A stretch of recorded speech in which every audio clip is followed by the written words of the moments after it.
Assalamualaikum warahmatullahi wabarakatuh. Bismillahirrahmanirrahim. Rabbi shrah li sadri wa yassir li amri wahlul 'uqdatam min lisani yafqahu qawli. Allahumma shalli wa sallim wa barik ala sayyidina Maulana Muhammadin wa ala alihi wa sahbihi ajmain. Amma ba'du. Ketika manusia mengatakan mampu, sebenarnya ada sekian hal yang manusia itu tidak ikut melakukannya, tidak ikut menciptakannya. Misalnya kue nyupir, supirana enak, punya pengalaman. Tidak kecelakaan karena apa? Nyupir kue enak, mobilku normal. Mobilmu normal lah, terwabrak mobil yang mabuk. Apa? Nah di sini ini manusia dituntut, diingatkan terus. Kamu itu butuh Allah, rahmat Allah itu yang melindungi kamu, bukan keahlian kamu, bukan kecakapan. Karena tanpa itu semua tidak bisa, semuanya Allah. Ya, tapi manusia tadi, gara-gara misalnya tadi mobilnya normal, dia punya keahlian nyupir, terus mengklaim kalau keselamatan dia itu karena hati-hatinya dia, karena mobilnya normal. Padahal ada sekian catatan yang menjadikan dia selamat dan semuanya itu kudrahnya Allah Subhanahu wa taala. Misalnya gak ditabrak wong mabuk, gak ono gempa, gak ono bumi merekah. Misalnya kita pintar nyopir lah terus bumi memangap terus kita kecemplung nggak apa-apa. Pemenang daerah-daerah kayak ya rasa tak sebut nomor orang. Kira tahu muka siapa ya, mari tak sebut nomor yang ngeri. Ini Indonesia aman, tapi kita tenang aja satunya aman kabeh ono sing aman. Ora usah kuwatir likuifaksi, ora usah kuwatir meteor jatuh, enggak ya potensi, no? Potensi semua. Sehingga ini sedikit saya ijazahkan. Suatu saat kata Rasulullah, saya ya Mu'ad melihat kamu hanya sejengkal di depan para ulama ketika nanti di akhirat. Terus Mu'ad tanya, Rasulullah tanya, kenapa kamu hanya satu jengkal dengan derajatnya para ulama ketika sowan Allah? Jawabnya Mu'ad, kamu punya amal apa? Jawabnya Mu'ad, ya Rasulullah, saya tidak pernah melangkahkan satu kaki, kecuali saya tidak pernah yakin apa bisa melangkahkan kaki yang satunya. Dan saya tidak pernah mengunyah satu makanan, kecuali saya juga tidak pernah yakin apa bisa menelannya. Dan saya tidak pernah bernafas satu nafas, kecuali saya tidak yakin apa bisa nafas berikutnya. Saking dia tergantung ta'aluk semuanya sama kudrahnya Allah Subhanahu wa taala. Kalau kita ini kan sok. Kalau makanan sudah di depannya kayak pasti bisa makan. Kalau dia sudah sehat jalan seakan-akan pasti bisa meneruskan. Padahal 0, sekian detik melaku dihantam mobil ya selesai. Misalnya stroke ya selesai dan bisa jalan. Sehingga para wali-walinya Allah itu orang yang filah gotin min lahadotagi, setiap kedipan dia, setiap perilaku dia itu hanya ta'aluk ambil Allah Subhanahu wa ta'ala. Itu yang disebut ya ayyuhan nasu antumul fuqara'u ila. Nah, kemudian resiko makom ini, ya semua makom tak ada resikonya. Resiko makom ini itu biasanya dia lupa doa. Kenapa lupa doa? Karena doa itu terdefinisikan. Tak wari ilmu hakik harus rumono wis ra paham lah to tak ulangno. Ya resiko ilmu saya ingatkan. Ilmu itu kan ada dua. Ada ilmu yang karena didefinisikan. Dan itu akhirnya menjadi masalah. Sebenarnya ilmu itu tidak perlu definisi. Kedua ilmu yang kita rasakan. Misalnya gini, kalau sama saya tanya. Kamu pernah nggak minta jadi punya uang banyak? Nggak tanya. Pernah nggak minta? Terus artinya minta itu apa? Terus kita mendefinisikan. Menengadahkan tangan. Bilang ya Allah saya minta uang banyak. Saya minta ingin beli mobil, itu namanya apa? Tidak jauh saja, doa kan?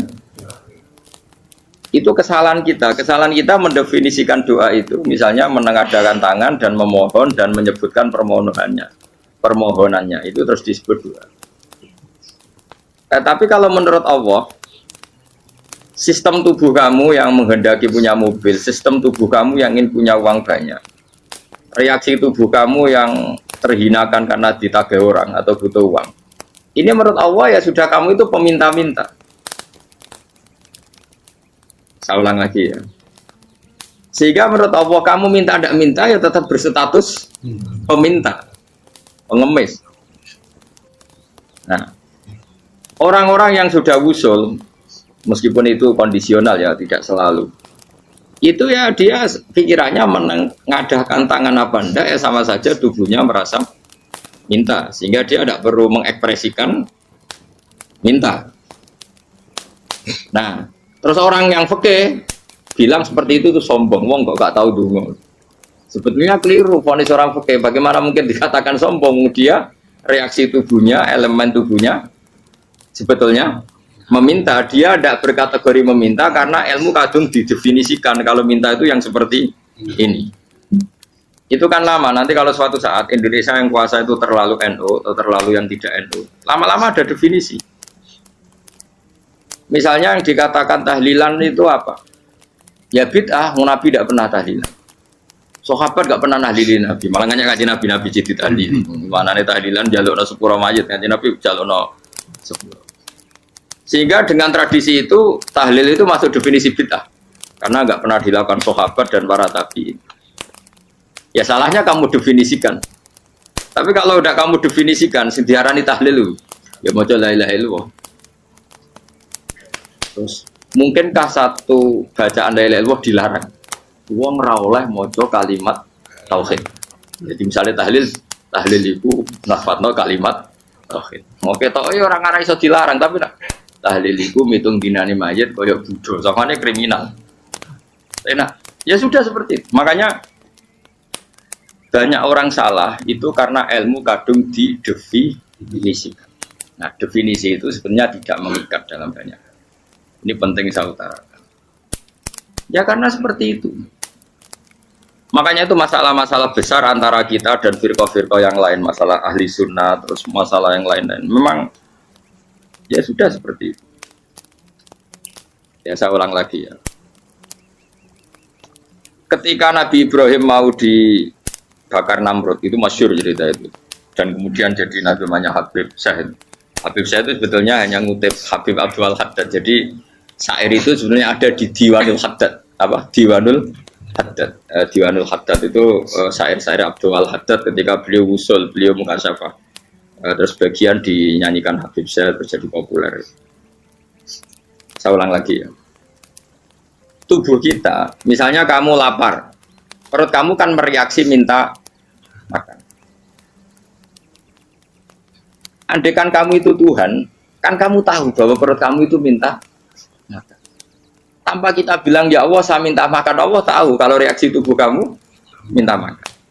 Sehingga orang yang tidak minta pun asal makomnya makom yang ikror, mengakui kalau dia butuh, ya namanya sudah minta. Tapi fikih kadang mendefinisikan sing darane minta itu hanya madhep kiblat terus menengadakan tangan dan sebagainya. Ya sudah kita sebagai orang pengikut ya yang ikuti fikih, yang ikuti tasawuf sebetulnya itu definisi yang sepihak. Sehingga ketika Nabi Ibrahim mau dibakar Namrud, masyhur itu cerita itu. Beberapa hari mungkin bulan-bulan orang disuruh Namrud cari kayu sebanyak-banyaknya. Ketika kayu sudah terkumpul mungkin satu lapangan, Ibrahim mau dibakar. Pegawainya Namrud itu bingung caranya mencalok Ibrahim. Mereka saking gedene napa? Api. Nak dicalok ado iku ratok tengah. Nak diparekno iku kepanasan. Masyhur. Terus setan zaman itu orang akeh dadi setan tenan. Saya kan duplikate sakeh dadi setan ra tau muncul. Wong duplikate wis napa? Akeh. Singkat cerita setan itu muncul pura-pura jadi manusia terus ditemukan manjanik. Manjanik ya semacam ketepil besar yang jadi mana ya dari kiai ketepil haram mergo penemune setan. Jadi ini tuh. Tapi nak manjanik penemuan setan itu betul walhasil terus dibikinkan satu manjanik semacam ketepil besar terus Ibrahim dilemparkan ke api lewat apa ketepil tadi idenya siapa setan. Nah ketika di tengah api itu unik, kata malaikat Jibril datang terus tanya sama Ibrahim, ya Ibrahim apa kamu butuh saya? Butuh. Alakah haja apa kamu punya kebutuhan? Jawab Ibrahim lah, saya tidak punya kebutuhan. Amma ilaika fala, kalau ke kamu ndak. Karena kamu makhluk, apapun keren kamu Jibril tetap kamu makhluk. Amma ilaika fala. Ndak maksudnya butuh ke Allah nanti saya nyampaikan. Malah dinya Nabi Ibrahim, kalau Allah ndak usah kamu sampaikan ya sudah tahu. Gua be Jibril. Oh, aku ditekak kan. Ya saya ulang lagi, apa kamu punya kebutuhan? Alaka hajalah amma ilaika fala, kalau ke kamu ndak. Ndak maksudnya butuh ke Allah nanti saya sampaikan. Karena Jibril yang mentang-mentang dekat sama Allah dan tukang memberi informasi. Tapi kata Ibrahim, kalau ke Allah sih nggak perlu kamu, dia sudah tahu. Nah, itu terjadi nazmannya Habib Abdul Haddad Masyhur itu apa? Hasbi min su'ali ilmuhu bihali. Jadi cukup ilmunya Allah itu menjadikan saya tidak perlu minta. Hasbi min su'ali ilmuhu bihali. Jadi ada kondisi tertentu yang para wali itu, saya ulang lagi, kondisi tertentu yang para wali itu ya tidak minta. Tapi kalau itu ditiru jenengan semua ini jadi keangkuhan. Kenapa? Wes ora ndonga tangane ditenangakno, atine ora eling pangeran, kan akhirnya tak jaluk tenan itu. Jadi aja niru wali-wali. Nah, wali-wali itu kan misalnya tangannya tidak menengadah tapi semua sistem tubuhnya merasa butuh sama. Saya itu pernah gitu. Tapi itu kondisional dan saya juga ngulang nggak mesti bisa. Ketika saya umroh itu pernah saya ada satu kondisi itu doa ya di putaran pertama terus. Di putaran pertama saya berdoa ya agak banyak di multazam. Putaran kedua mau berdoa sudah tidak berani lagi. Sampai ke-7. Hari kedua ya tidak berani, hari ketiga nggak berani. Nah seperti itu tidak bisa dibuat-buat meskipun saya juga agak ingin. Tapi ya pas itu ya nggak bisa. Gara-gara itu korban kitab hikam, jadi kitab hikam yang terkenal. Kitab hikam itu pernah cerita gini. Rubbama dallahum al-adab ala tarkit tolak. Terus di antara makalahnya itu wa inna ma yunabbahu man yajuzu alaihil ikhfal. Tapi kamu jangan niru dosa kan. Tapi jangan ingkar ilmu ini tambah dosa oke. Jadi niru ya dosa, ingkar ya dosa.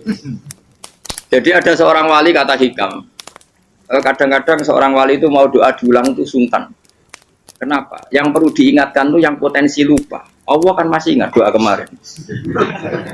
Lalu itu gara-gara saya sebelum umroh itu mensinau kitab hikam itu agar itu kok. Ya Allah. Sing tak dungani wingi ejek eling kok tak eling nomene. Jadi wa inna ma yunabbahu man yajuzu alil fal, yang bisa diingatkan hanya orang yang potensi lupa. Sementara Allah tidak akan. Tapi kan akhirnya dungane eling. Ya Allah kayak kemarin. Hari ketiga ya Allah kayak.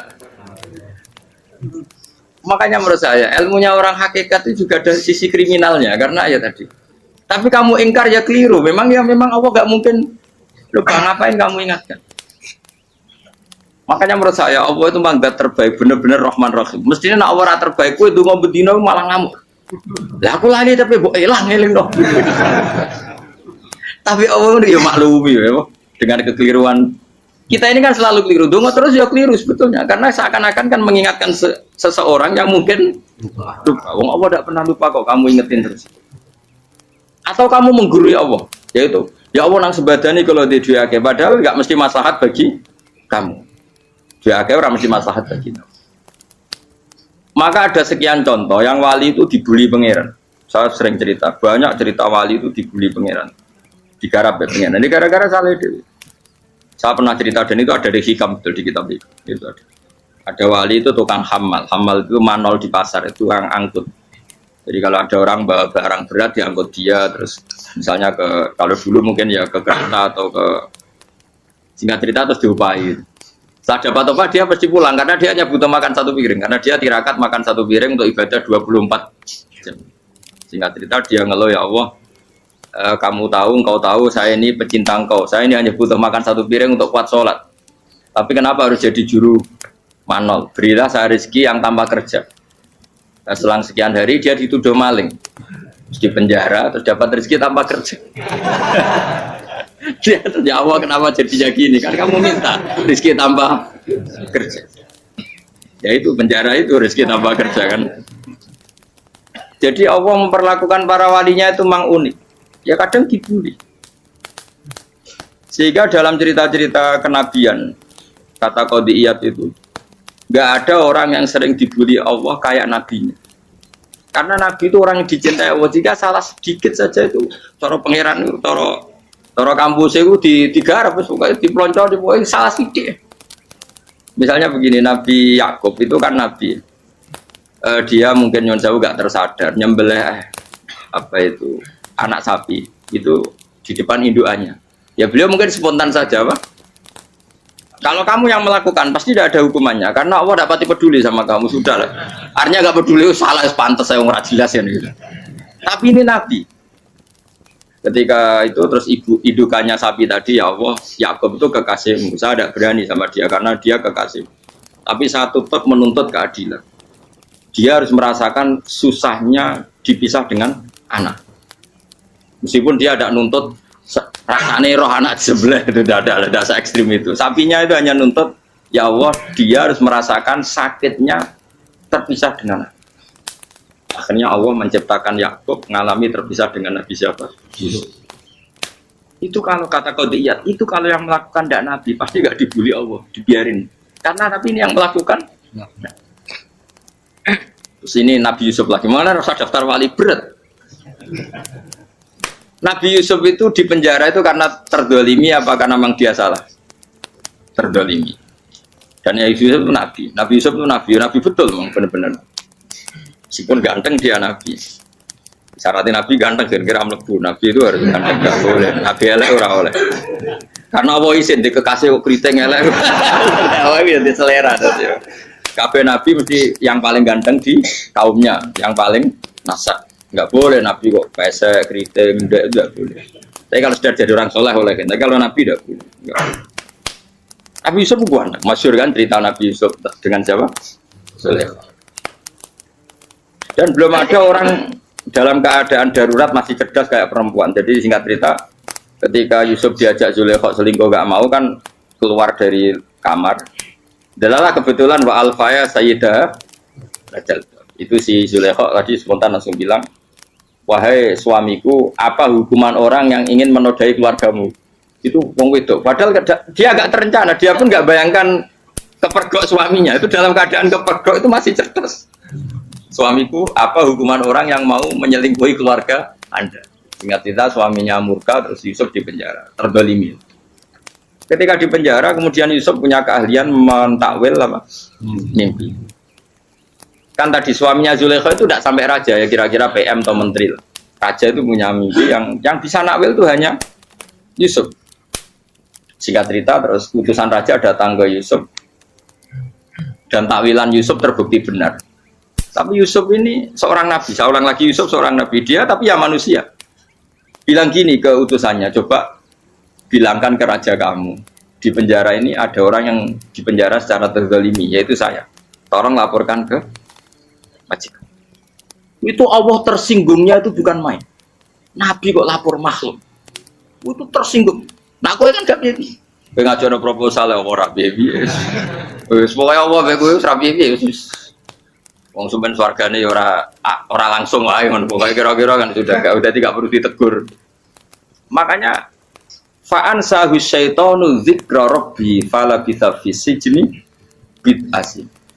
Maka Allah mentakdirkan utusan raja tadi itu lupa melaporkan peristiwa Yusuf ke raja tadi. Sehingga raja enggak pernah dengar kalau ada orang di penjara karena Allah tersinggung. Wong kowe ku nabi kok lapore ambek penguasa. Ngono tok iku wis Allah tersinggung. Karena dia nabi, enggak boleh nabi lapor makhluk. Jadi Allah itu dengan nabi itu sangat-sangat sensitif. Sangat-sangat sensitif. Yo begitu. Terus cerita yang terkenal, meskipun ini enggak ada di Quran, Nabi Musa. Nabi Musa itu pernah sakit gigi. Karena dia mentang-mentang kalimullah, orang yang sering komunikasi dengan Allah, minta ya Allah, tolong tunjukkan obat gigi saya itu apa. Dan ini sama Allah dikasih tahu, kamu ngunyah suket ini, gitu. rumput ini kamu kunyah, nanti pasti sembuh. Karena resepnya dari Allah ya pasti mujarab, kan nggak ke dokter. Sehingga tidak dikunyah terus sembuh. Suatu saat dia sakit gigi lagi, nggak konsultasi lagi karena masih punya resep tadi kopian apa resep. Dia datang nyari suket yang sama dikunyah tambah sakit. Tanya sama ya Allah ini kan resepnya yang sama, kenapa tambah sakit? Kata Yusuf, kata Allah, kamu itu kekasihku. Ora nak sing ngobati ku aku ra suket sembrono. Semenjak itu Yusuf Nabi Musa ora pernah resep lagi sudah. Andaikan tuh kamu, pasti Allah juga gak tersinggung. Makanya kata Qadiyat, kenapa para nabi sering ditegur itu bukan karena Allah murka, nabi itu beda. Jadi kesalahan kecil atau apa-apa yang menurut kita ada salah itu untuk nabi salah. Makanya di ahli sunnah ada kaidah apa? Mimba bi hasanatil abror sayyi'atul muqarrabin. Pernah dengar kayak apa? Mimba bi hasanatil abror sayyi'atul muqarrabin. Sesuatu kalau dilakukan umumnya orang itu hasanah atau kebaikan, tapi kalau dilakukan para nabi itu salah. Karena apa ya? Saking dekatnya dengan Allah. Saya ulang lagi apa? Mimba bi hasanatil abror sayyi'atul muqarrabin. Jadi nabi itu beda. Nah, para nabi itu orang-orang yang mengalami fikir yang doa resmi kayak siapa tadi? Definisi fikir ya sering. Kayak definisi orang tasawuf yang sering. Sehingga ketika nabi berdoa ya memang secara disiplin ilmu yang namanya berdoa ya minta Allah dengan mengadakan tangan. Ketika enggak berdoa karena nabi sadar Allah tidak perlu diingatkan lagi, pasti masih ingat gitu. Jadi dua-duanya benar terus. Makanya Nabi itu lam yazal fitaroki, Nabi itu selalu naik derajatnya. Karena pas minta ya benar, pas tidak minta ya. Kalau kamu turun terus. Pas minta itu karena tomak kamu, hadun nafsi kamu, serakah kamu, tapi nggak tahu diri, pantas taura dengan permintaan. Kayak gue misalnya jongo jadi wali, iso ya tersinggung. Bocah atau tirakat atau harus jadi wali. Tapi gak dongo ya Allah tersinggung, kere atau dongo. Jadi orang kalau tidak wali itu sudah keliru terus. Jadi kok di sepuro, tapi tak kira itu akeh. Ya jajal gitu dongo wali kok sabtu kok dirjelan. Kira-kira Allah tersinggung ngapa nyembah? Kira-kira tersinggung. Tapi misalnya kira tahu dongo kepengen kau Imam Syafi'i, Allah tersinggung. Bocah ora di idola. Terus piye Gus? Piye kadung salah biasa wis. Wis bakat salah no. Ini sedungannya yang gampang nggak mesti bener. Robbana dzalamna anfusana wa lam taghfir lana wa tarhamna lanakunanna minal khasirin. Saya pernah punya kitab dan kitab itu menurut saya luar biasa. Bahkan ketika adu bully itu, adu cara mahasiswa itu kayak pelonconan itu. Nabi sama Nabi pengiran itu dan itu sekali yang satu salah melakukan disiplin ilmu pengiran itu degradasi. Dan Allah memang mengancam gitu. Kalau kamu melanggar ini la ahbiton namin diwanin nubuah. Nanti la amkuan namin diwanin nubuah. Kamu saya hapus dari buku kenabian. Tes-tesannya ya lucu. Misalnya begini. Kata Nabi Musa kan ditanya. Ketika dia khutbah ditanya orang. Siapa orang paling alim ya Nabi Allah? Sekarang orang paling alim itu siapa? Nabi Musa jawab, saya kan. Ya itu Allah tersinggung karena wong kok mletene ngono. Tapi andai kan Nabi Musa kok jawab Fauzi itu salah, oh tambah salah meneh. Enggak rugen, malah salah meneh. Tapi jawab Musa yo salah. Saya Gusti, saya kan. Orang paling alim siapa? Saya. Allah memperingatkan Musa, ada seseorang yang lebih alim ketimbang kamu. Coba kamu harus ketemu dia. Ketemu dengan cerita ketemu Nabi siapa? Khidir. Terus dalam 3 sesi ini, 3 babak ini buli-bulian. Nabi Khidir itu dalam 3 babak ini selalu kelihatan salah. Di antaranya adalah cara sekarang ya mungkin di gonjak sepeda motor atau perahu kalau dulu yang menggratisi dia numpangi sepeda motor malah spionnya dicopot. Spionnya dicopot, dirusak. Nabi Musa kan sudah digratisin malah rusak yang motornya yang apa? Menggratisin. Nabi Khidir masih tenang. Kamu tidak paham. Jadi Nabi Khidir mesti distok kamu tidak paham. Itu kata syurrahul hadis termasuk Ibnu Hajar al-Asqalani bilang ini.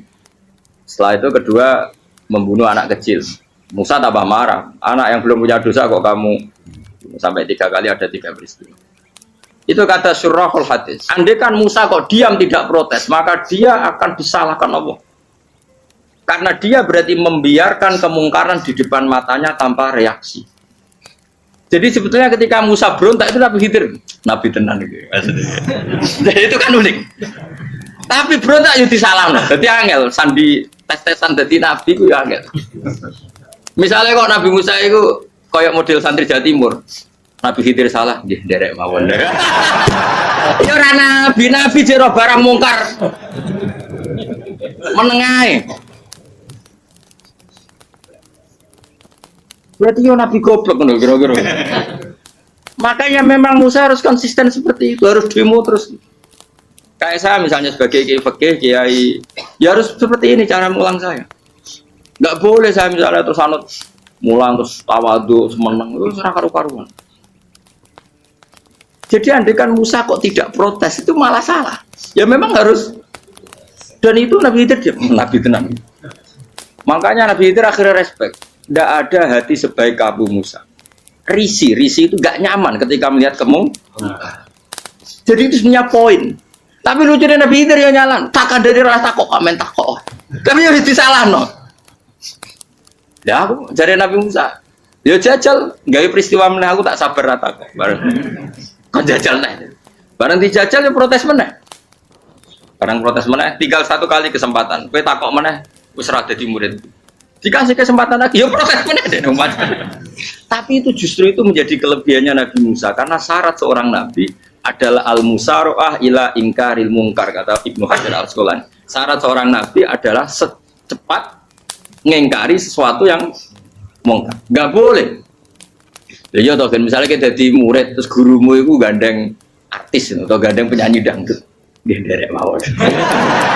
Jadi guru mumet goblok. Tapi kowe ngoroi guru tersinggung. Ora roh hikmah kan bingung loh. De guru ini Pak bingung loh. Soalnya kayak guru jadab, dorong Jawa Timur apa? Gurumu gandeng penyanyi dangdut. Reaksimu biasa jauh takut. Ayo loh, nah elek kan gak iri. Biasanya nah elek itu gak iri. Sekarang Pak. Sing ayu, sing potensi iri. Kira-kira reaksi kamu itu milih derek mawon apa berontak?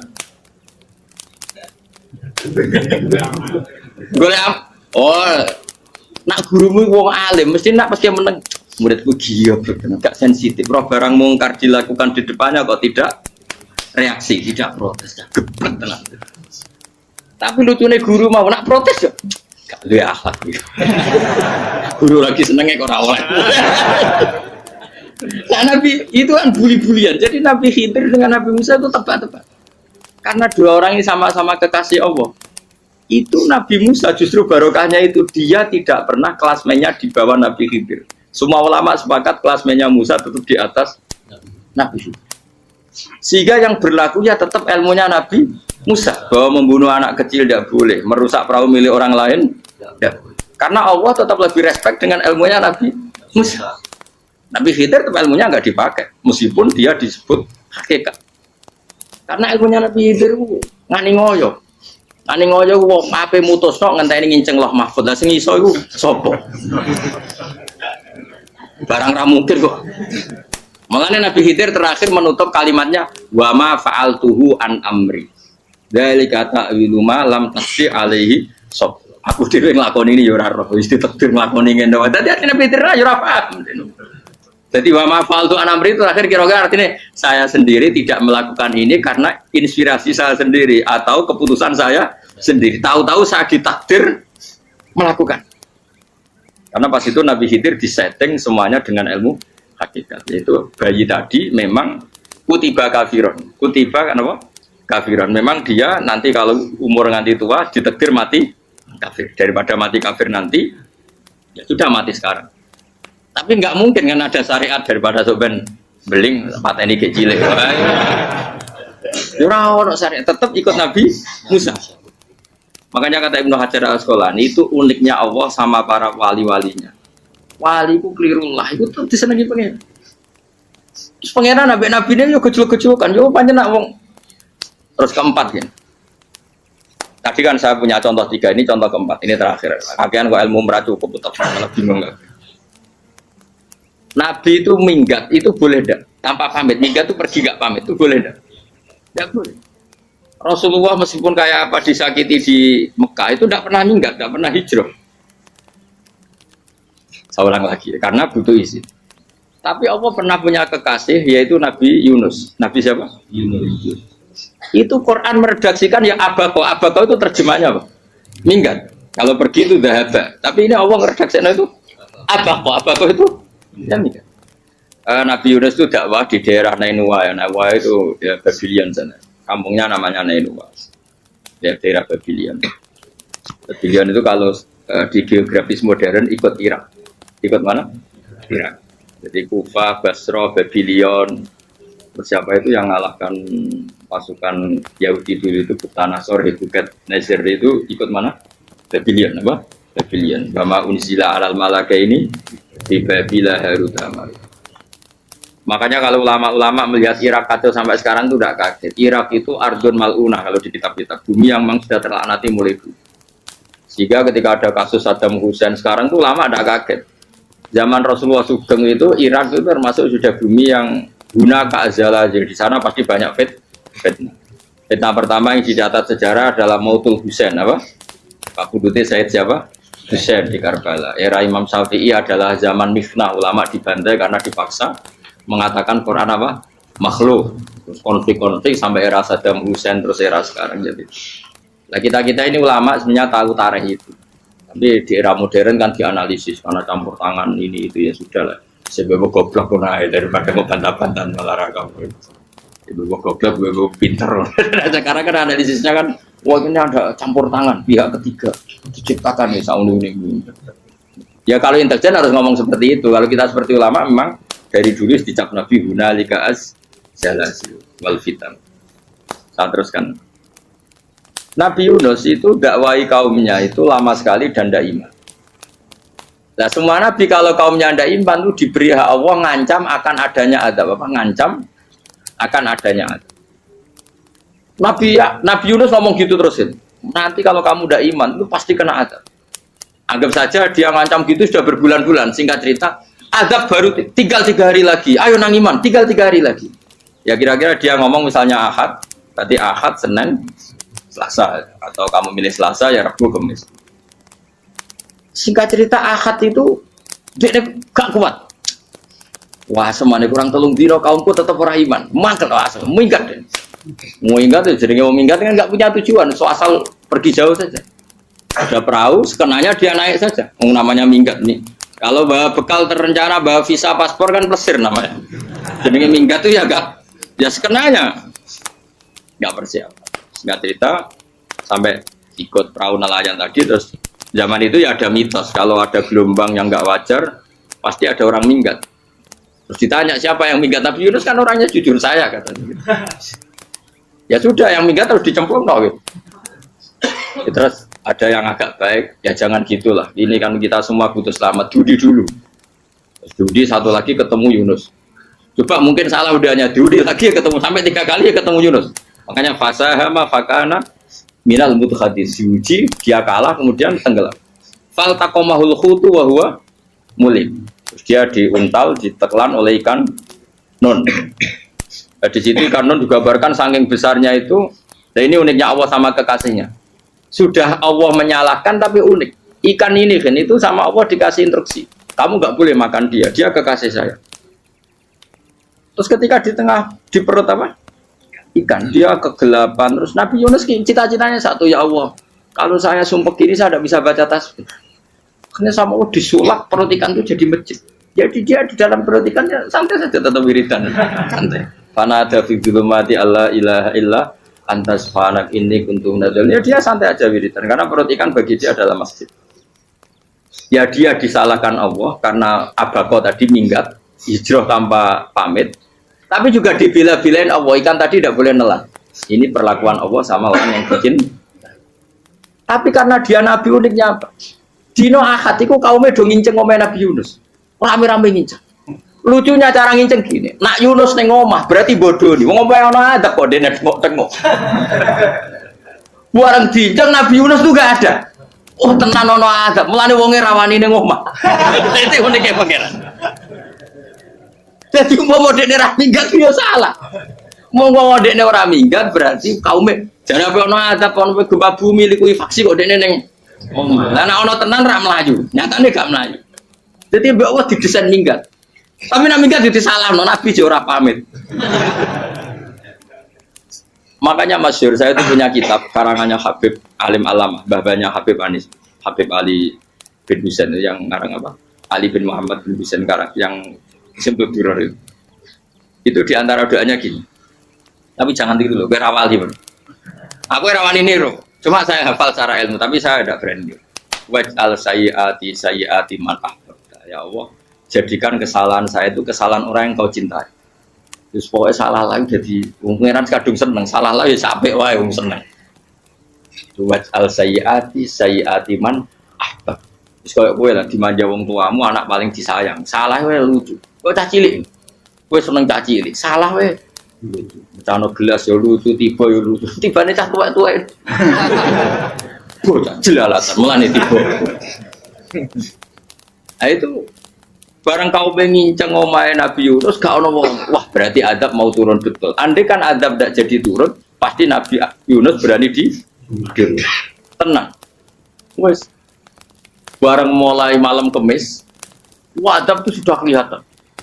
Ada puting beliung, ada apa, sudah jelas pasti ada adab. Kaum yang lapangan tobat finish. Secara bal-balan menit-menit apa? Terakhir. Woi, aku agak pengen ditompo tobatnya. Wes gak sida tak adab wong kowe tobat. Singkat cerita Nabi Yunus hari ketiga atau apa dia selamat. Pakai versi yang umum saja. Selamat faltaqamaul hutu bahwa falaula annahu kana minal musabbihin la fi batni ila yaumi yub'atsun. Akhirnya dimuntahkan sama ikan don tadi terus dia keluar.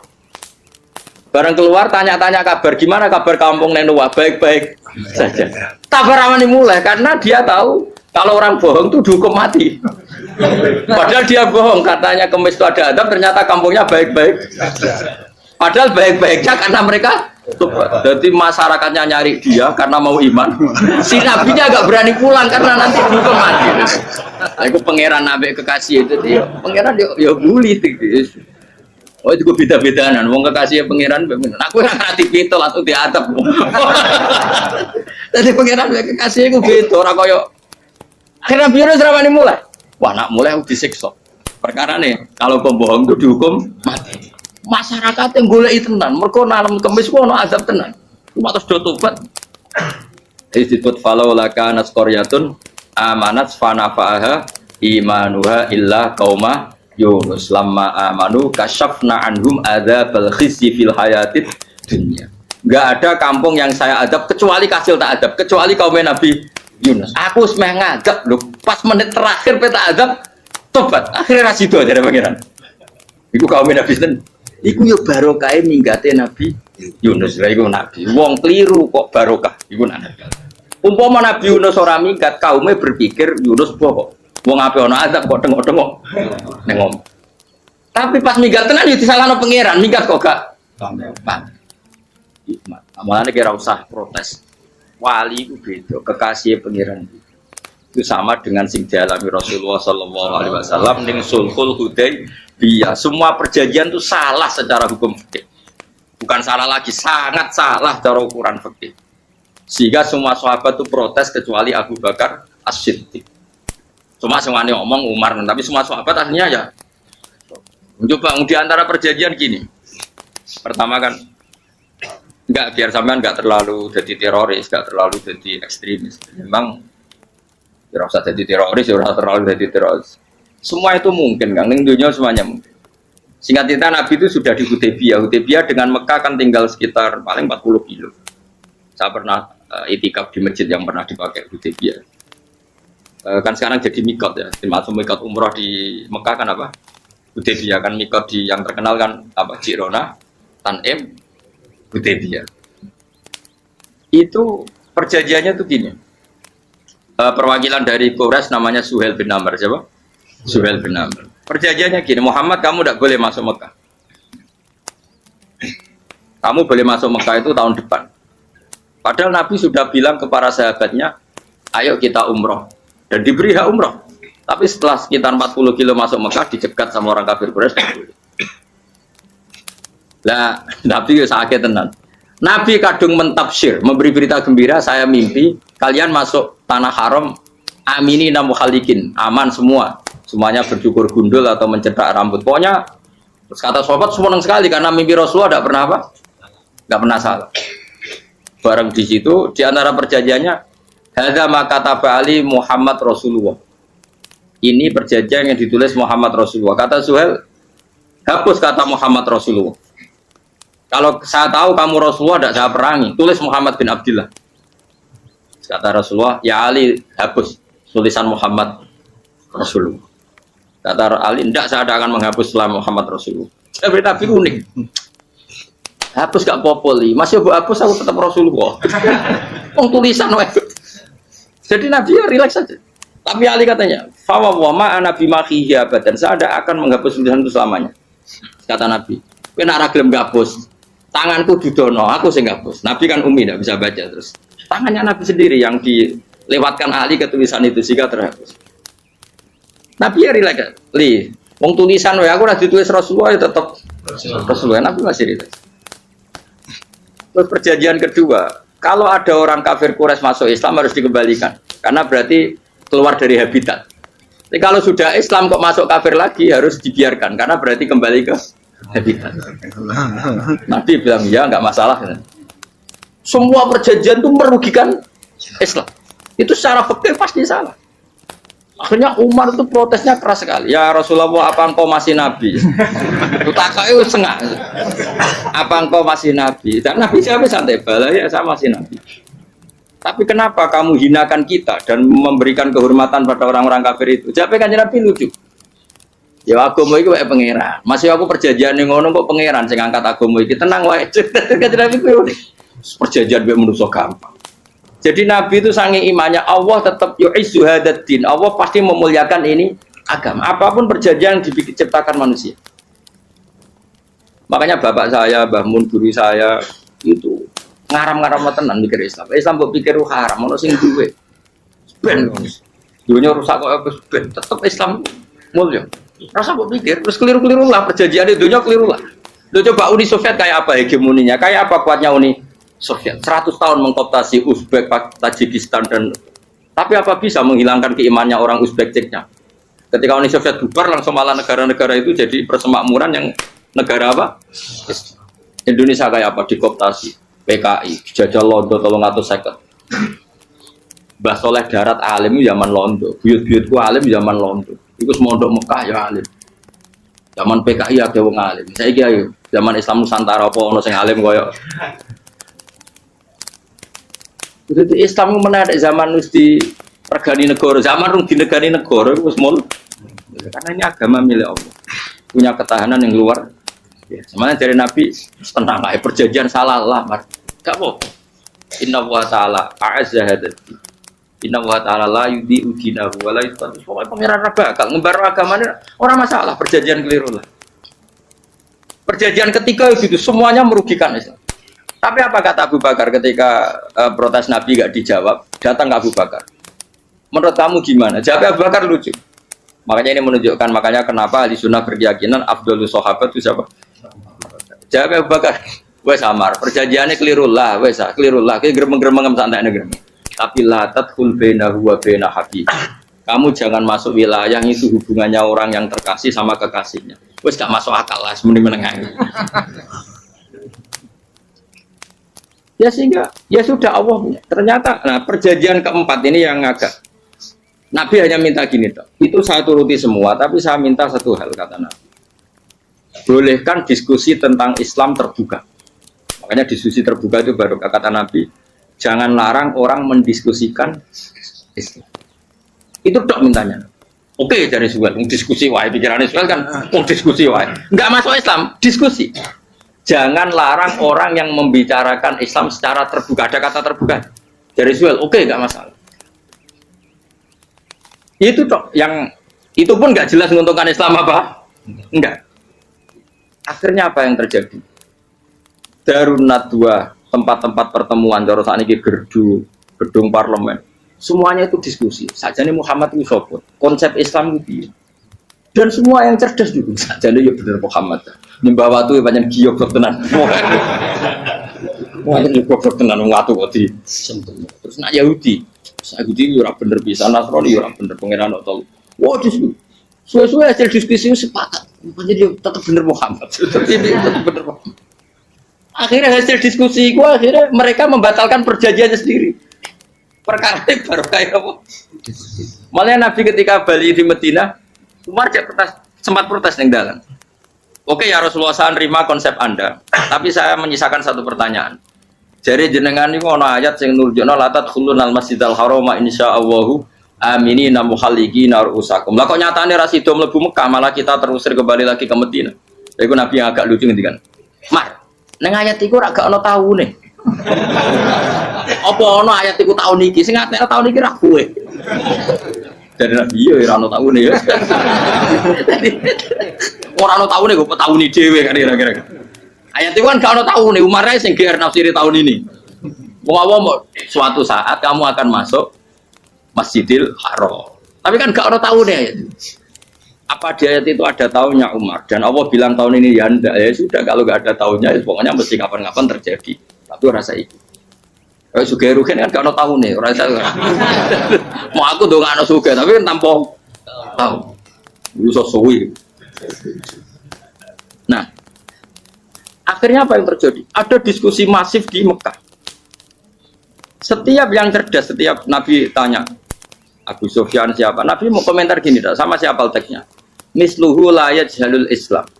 Kalau Islam sudah didiskusikan, otak secerdas Ikrimah bin Abi Jahal, secerdas ini pasti tidak bodoh tentang Islam. Maknanya pasti akal yang waras memilih Islam. Wah, akhirnya Islam jadi masif. Ya sudah karena Islam sudah masif, tokoh-tokohnya cenderung Islam, akhirnya perjanjian itu dibatalkan sendiri. Akhirnya waro'aitan nasa yadkhuluna fi dinillahi afwaja. Akhirnya mereka berbondong-bondong masuk. Itu artinya apa? Nabi udah perjanjian cara fikih keliru wae, cara fikih cara dzahiri keliru wae, tetap barokah karena punya hubungan khusus dengan Allah Subhanahu wa taala. Makanya la tadkhul bainahu wa baina habib. Itu kan kayak ya sudah seperti di pangeran. Makanya Sayyid Ali itu Sohibu Sim tiduran nak donga di antara doanya waj al sayyiati man ahbabta. Jadikan ya Allah kesalahan saya kesalahan orang yang engkau cinta. Karena ulama nyontono ngene, saiki Nabi Adam ambek iblis itu padha salah itu. Enggak jawab. Padha salah, iblis itu salah bodoni Nabi Adam salah. Dilarang mangan wit khuldi tetep mang. Mau trimo rayuane sinten? Iblis. Tapi piye-piye pangeran itu seneng Nabi Adam. Sediluk diusir bar sumajtabahu rabbuhu fataba alaihi wa bar langsung Adam urung metu ke swarga wis diwarai. Damke kepengin tak sepuro nggih, tak warai dongane. Iblis ra diwarai. Makane kena ndonga, ngomong. Dadi ngene ke ya pokoke wong disenengi ku menang. Barke apa jodoh iku, kowe ora bakat wali biasa wae iki cerita. Ya sudah seperti itu. Tapi emang ya sudah seperti itu. Nabi Adam itu orang pati keusir tenan, itu fatalah ko Adam Rabbi kalimatin kata. Jadi orang terlalu jauh dari surga. Kemarin lagi pas pertama medun ke bumi, sampai awal diwarai beberapa kalimat sing dadekno di sepuro. Kawat al sayyiati man. Ini penting kalau atur. Mulane wilayah-wilayah kenabian itu wilayah yang kita tidak pernah tahu detailnya, tapi kita yakin Nabi itu para kekasih Allah. Dan agama Islam itu juga agama paling diridhoi. Maka di zaman apapun, kecewa apapun dengan perjanjian dengan negara maupun dengan dunia, Islam tetap di rumah pengiran. Kita rasa kuat. Mikir Islam itu keliru. Nangit mayo oleh nak mikir keliru. Agama dia pengiran kok pikir. Saya masyhur. Sayyidina Umar itu kan khalifah paling sukses masalah futuhat. Di masalah apa? Futuhat. Dan Ibnu Umar setiap jalan-jalan itu dibully sama orang-orang. Ya Ibnu Umar, mbok ya kamu itu minta sama bapak kamu supaya dia nyebut penggantinya siapa. Atau bikin suksesi lah. Jangan kok dia khalifah sukses kemudian tidak jelas juntrungannya. Kan dia tetap mati suatu saat. Saking gak kuatnya Abdullah bin Umar, dia matur, ya Abah, engkau harus suksesi. Siapa ya pemimpin setelah jenengan? Lah kenapa? Orang-orang bilang kalau ada orang misalnya penggembala kambing terus ditinggal gelanggang itu dianggap dosa karena kambingnya pasti kocar. Apalagi ini urusan umat. Kalau tahu-tahu mati sebelum sesi ini pasti kacau. Umar langsung marah. Agama Islam itu gak sama dengan kambing kata Umar. Agama Islam agamanya pangeran, mesti diurusi pangeran. Aku mau khilafah. Aku mau sukses. Ben aku rasa mikir. Engko ora diurusi pangeran. Jadi Umar itu justru saking hormatnya sama Islam itu dengan cara gak mau mikir Islam. Gak mikir berarti gak khidmah ya, tetap mengkhidmati Islam. Seperti saya ini kan yang khidmati Islam lewat mulan. Tapi aku ora tahu mikir nasib Islam. Islam ora kondang piye. Ditinggal Abu Bakar melaku, Umar melaku. Wali Songo mbek kowe rak mulya Wali Songo. Saiki jurus mudin yo mlaku, jurus KUA yo mlaku. Jurus mubalek sing kadang matre ku yo mlaku. Berapa kiai sing dadi oknum perkara proposal? Ya agama ya. Wong bapak udah konco kiai ku mudin, anake mondok. Bareng saking suwene dadi mudin, zaman iku mudin urung untuk gaji kono negara. Anake yo dhuwit mending spontan. Cung ora ono mati kok yo dhuwit. Kok ora ono mati ra entuk. Cung ora ono mati kok yo dhuwit. Ngono iku agama yo ra piye-piye juga. Mergo agama iki diurusi. Ayo nabi palsu ben kira wae mulai Musailama sampai Musotek sampai Lia Eden. Kurang lagi. Mulai wali palsu, kowe Romo dosa Romo sapa iku. Kowe ono kabeh ora masalah. Uni Soviet kayak apa mengkooptasi Ceknya Uzbek. Akhirnya ya kalah Uni Soviet. Saiki Ceknya Uzbek jadi negara Islam. Kayak apa Donald Trump, Islamfobia, tapi sekarang orang Amerika malah berbondong-bondong masuk nopo. Pikir malah Islam konsepi malah rusak. Mergo terus di metodologi. Harusnya penyebaran Islam itu begini. Harusnya Mbah Mungkira pangeran ngomongnya harusnya. Orang Islam kadang melaku ya lewat mudin. Ya. Saya itu punya santri ini kisahnya. Itu lahirnya di Bali. Itu bisa baca Fathul Mu'in. Lahirnya di Bali. Bahkan dia ketika SD itu tukang mimpin lagu Hindu. Lagu Bali itu Hindu. Hindu. Karena dia ketua kelas. Tapi Islam. Semua coba. Jadi kayak gara-gara apa? Jadi Baba itu bakal sate yang Bali. Ya bakal sate berhubung sukses, ponakannya misalnya ini diajak orang Madura kan, artinya orang Madura. Setelah kampung itu menjadi kampung Muslim lama-lama berkebutuhan punya masjid. Berhubung ke sana kiai, ono masjid masuk radio wong alim. Akhirnya anaknya di pondokno di Jawa. Pondokno di Jawa sama camuin terus ngaji sama saya. Jadi saya yang Bali kok ono wong ora ya ono santri di Bali mau camuin. Ning Jawa kadang wong ora iso maca.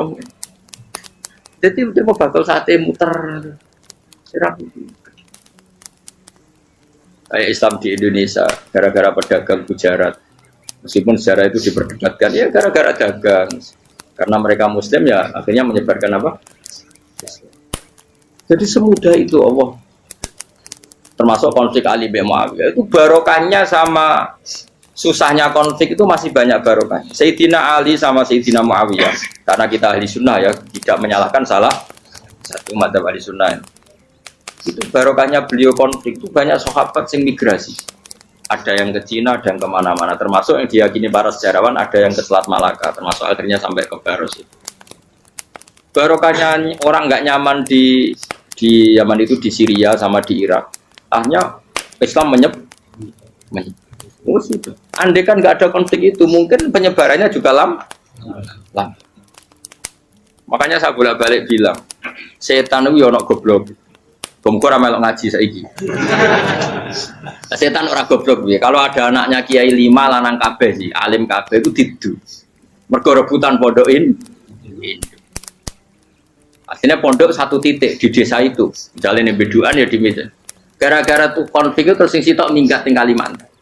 Gara-gara anak Kiai juga pondok neng Kalimantan. Sitok minggat neng Sumatera, anak Kiai juga pondok neng Sumatera. Cara setannya gak ngedu, malah pondok tetap satu titik. Tapi setan itu goblok, ora roh. Akibat ini ora roh. Akhirnya dulur didu menyebar.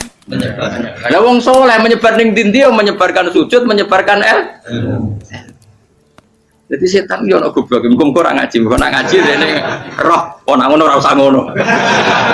Andai kan tidak diutik kan satu titik. Nggih betul. Tapi setan niku nek ana wong saleh iku didu. Nek didu ana sing kecewa minggat. Lah minggate wong saleh ndak ape gawe apa? Mosok ape gawe dugem. Lan kula anggere wong saleh tukaran Gus iku tukaran gara-gara tukaran sak minggat ning Papua ya alhamdulillah. Apik. Kula niku ra Gus kancaku ya Gus-gus sing minggat ki kuat. Angger pamit kula ora tau tak tangisi. Bernuwun kok minggat to bener. Minggat Gus ndak ganti piye. Paling yo gawe pondok kok gawe. Setan nganti saiki belum tahu. Mulane muga-muga ora roh. Jadi artinya nak pangeran ngersakno iku segampang itu. Lah coba di Ponegoro kan konflik sama keluarganya yang dulu ada yang mungkin sebagian problem. Ning Sulawesi ya tetep gawe napa? Pon. Engko nenggone semuanya yang kerdeng tinti. Wali Songo ya. Sunan Kalijogo agak pati cocok buyut Sunan Kudus.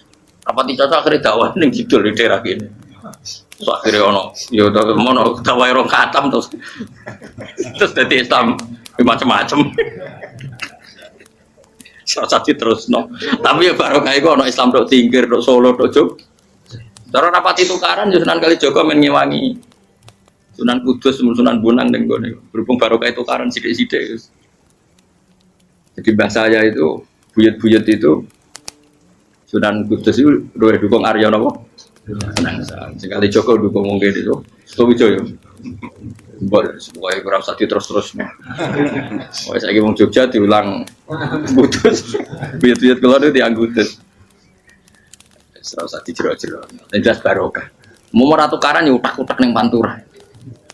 Barokah tukaran ya dong.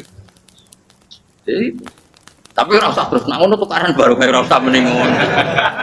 Pokoknya apa yang ngangeran sing ngersano kabeh baru. Tapi rasa diciptakan. Ono suami istri pegatan yo. Yo kadang yo barokah sing wedok untuk bojo luwih bener. Akhirnya alhamdulillah saiki bojo wapiah. Padahal sing lanang tau GR, mak pegat iso apa ya piye malah ape.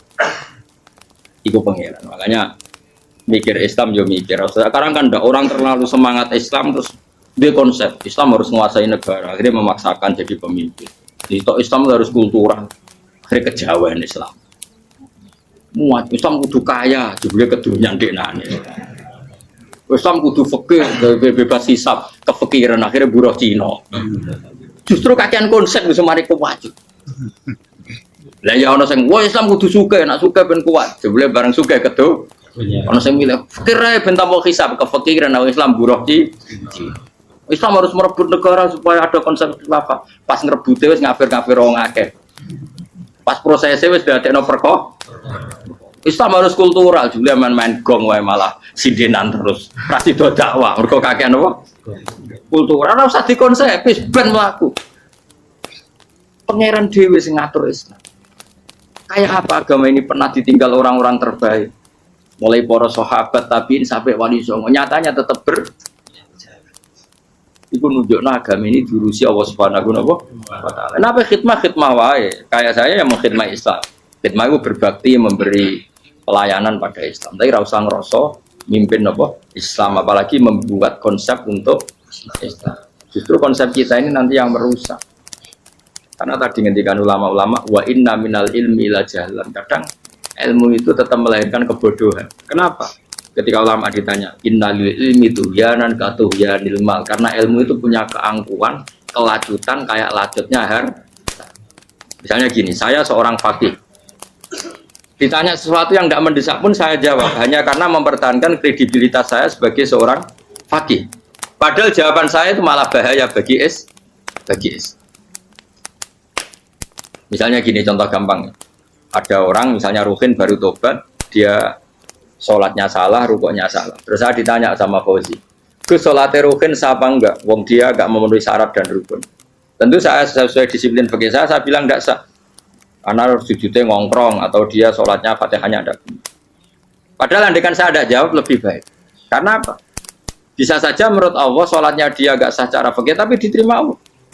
Karena dari tidak sholat menjadi sholat. Itu kan ibarat begini. Orang makan tela yang agak-agak beracun, tapi tidak racun yang mematikan. Itu baik apa enggak? Ya tidak baik jawabannya.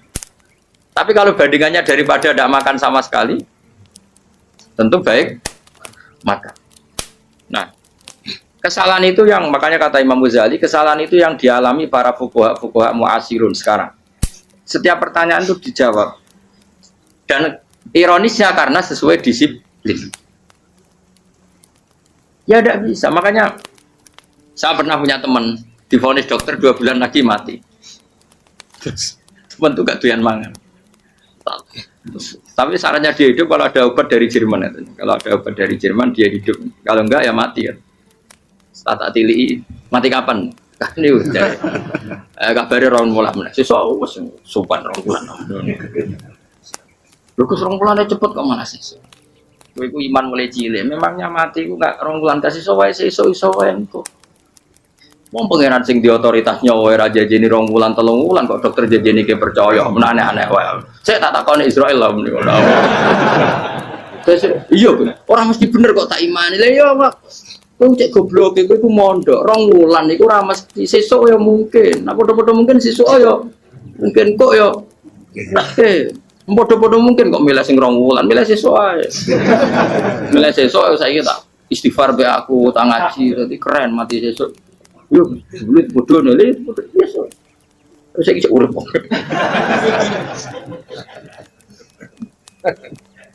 Ya karena tadi sesuatu yang enggak otoritasnya itu kita ini kan jadi orang aneh. Agama mulai dulu mengajarkan kita beribadahlah kepada Allah seakan-akan kamu mati besok. Nak kowe santri tenan tanpa diancam mati rong wulan iku nek ibadah kok mati sesuk rong wulan iku kesuwe.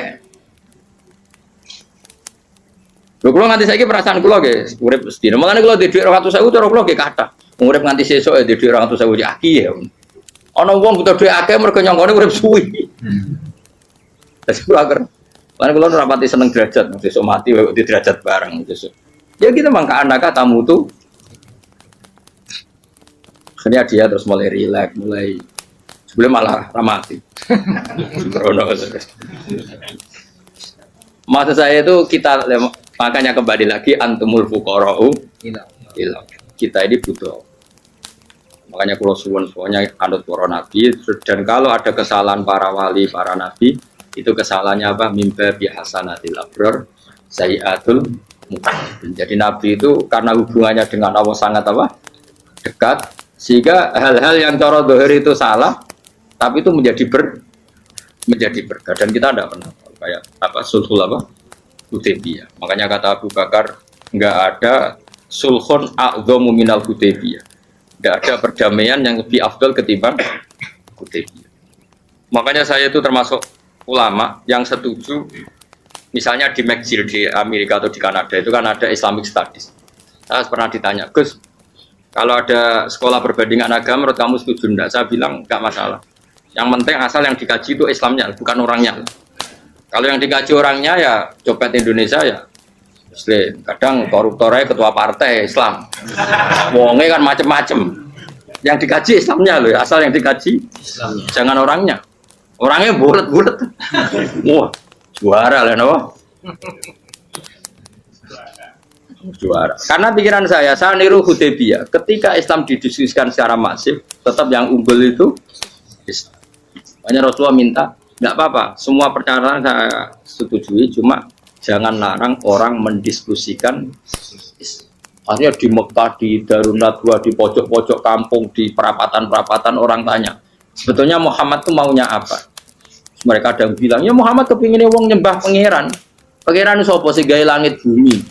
Akhirnya sing situ iya, pangeran ya pantes sing gawe langit bumi, pangeran ora tahu saya apa-apaanan. Sono sing mulai cerita iya aku tahu nyembah pas tuyoi luwak. Sampai aku izin pangeran kudu yoi. Sono sing cerita meneh aku tahu pas nyembah pas tangane coplok. Waktu cerita kenaifan-kenaifane pangerane. Ya gara-gara boleh dulu nggak boleh dilarang oleh negara. Dari aku pinterin Nabi ya, mau aku jaluk orang boleh mendiskusikan. Karena kalau didiskusikan pasti ja'al haqqu wa zahaqal. Mohon kalau terus nih. Inna wa yusmi'u may yasha wa ma anta bimusma'in man fil kubur. Alam tarono ta ora ngerti sira ta alam tekse ora ngerti sira ana wa ing satuna wa ta'ala iku anzala nurono sapa wa minas sama'i sanging langit. Awan nurono ma'an ing banyu. Fa akhrajna mongko ngetokno sapa ingsun. Fi tetep ing dalam dawa akhirna iltifatun ta iltifat. Iltifat itu pindah anil ghaibati sanging dhamir ghaib. Mestine kan fa akhraja. Tapi dadi napa? Fa akhrajna. Harusnya kan Allah menurunkan hujan dari langit kemudian Allah mengeluarkan beberapa buah. Tapi diganti apa? Fa akhrajna. Kemudian kita Allah maksudnya. Kami Allah menurunkan bihi sebab anane mak samara dening boro-boro buah. Mukhtalifan ingkang warna-warna apa alwanuha pira-pira warnane samara. Maksudnya Allah ingin menunjukkan kekuasaan. Sekarang orang sama-sama dari sperma. Ada yang kafir, ada yang mukmin, ada yang keriting, ono sing bangir, ono sing elek. Anggap aja kayak buah. Buah itu dari tanah yang sama, dari air yang sama. Kemudian melahirkan buah yang beda. Memangnya misalnya buah sing kecut ya ning bumi Indonesia, pinggirnya ditanduri pelem manis yo neng bumi Indonesia. Mestinya kan kalau buminya sama kan nak kecut kabeh, nak manis. Tapi ternyata enggak. Allah bikin buah yang macam-macam rasanya, macam-macam warnanya dari tanah yang satu, dari air yang satu. Itu kenapa begitu? Ya saking kudrahnya Allah, saking kekuasaan Allah. Mukhtalifan khali warna-warna apa alwanu berapa warnane samarot ka afdoro kaya dene ijo. Wa ahmarolan abang wa asfarolan asfar. Asfar itu agak kekuningan. Wa irial lan yane kabeh. Wa minal jibali lan iku setengah saking boro-boro gunung judadun uti boro-boro dalan. Delala Allah masih ada gunung sing tak tahu diambah manusa lah ya. Delala ada desain alam yang paling layak ada ya selalu ada yang layak dilewati jamu juda tori konteks dalan fil jibali lan liyane napa jabal. Bidon kang putih-putih. Jadi kados gunung-gunung teng Indonesia. Nah didelok waduh kemudian ada jalan mesti nyelirit ketok putih. Wa khumrun lan ana sing kemerah-merah, ron ke kuning-kuningan. Ya mukhtalifun ingkang beda-beda alwanuha apa pola warnane judat fil jibal. Bisidati ana sing terjal, wa filan ana sing kropos. Yes koyo gunung-gunung itu kan ana sing apa cengkramane ku enak berarti sidah ana sing napa dari tanah sing napa kropos. Wa qara bi busud. Lan pira-pira watu kemloso. Piye kuna manane kemloso watu besar sudun kang ireng-ireng atfun ala judat suhur nek pira-pira watu syadidatu sawati kang banget ireng. Artinya gini loh. Intinya misalnya bumi itu dari apa? Kita tidak pernah tahu. Kalaupun tahu, kita tidak bisa mengendalikan. Nyatanya bumi warnanya macam-macam, buah-buahan ya macam-macam. Iku nunjukno kabeh iku kudrahe Allah Subhanahu wa taala. Yuqalu den ucapno katuran kang akeh aswadu tur banget ireng hirbibun wa qalilun hirbib aswad. Niku bahasa mawon guys, pokoke wong Arab niku biasa ireng banget, ireng jelinteng. Lah ngeten. Aswad itu maknane iku wong Jawa lho, nek muni ireng banget misal ireng jelinteng. Pokoknya wis ireng disifati sesuatu yang mempertegas apa? Kehitamannya. Wa minan nasilan setengah sing manusa wa dawabilan pira-pira napa kewan. Walanami lan pira-pira raja kaya. Jadi kalau dawab itu mulai melata ya dawab, mulai kodok ya dawab. Nanti mulai kewan apa saja itu dawab. Kalau an'am itu lebih yang agak terhormat kayak apa? Kambing, kayak unta, sapi itu masuknya apa? An'am mukhtalifun utai sing beda-beda apa alwan pira-pira warnane iki kabeh. Ya kadalik kaya warnane pira-pira kewan. Pira-pira tanduran. Jadi maksudnya ngeten nih. Kalau sampai nangan-nangan misalnya sapi putih, engkau tahu-tahu dia anak rodok kemerah-merahan, engkau dia anak kehitam dari mani yang sama. Dulu-dulunya misalnya, enggak Gus, kalau hitam itu pasti babanya ada yang agak hitam. Senajan toh sekarang pas bapaknya, indukannya, ibunya sudah putih. Tapi tetap aja asal usulnya dari satu. Ya tetap asal usulnya dari satu. Sekarang jadi variasi banyak, tetap asal usulnya satu. Kok sampai beda-beda itu kabeh kekuasaane Allah. Kastilah visi mari kaya dene bedane boro-boro buah wal jibali lan yang memahami itu semua tentu ulama. Innama yakhsyallaha min ibadihil ulama. Innama yakhsam sine wedi banget Allah min ibadi sing boro-boro kaulane Allah sapa ulama boro-boro ulama. Allah itu menilai itu tidak sama dengan pikiran kita. Makanya kubu sebelah itu terlalu ekstrem. Memaksa Allah berpikiran kayak dia. Satu karena kurang ngaji. Nomor dua ya tadi emosinya lebih tinggi ketimbang intelektualnya. Ini penting saya utarakan.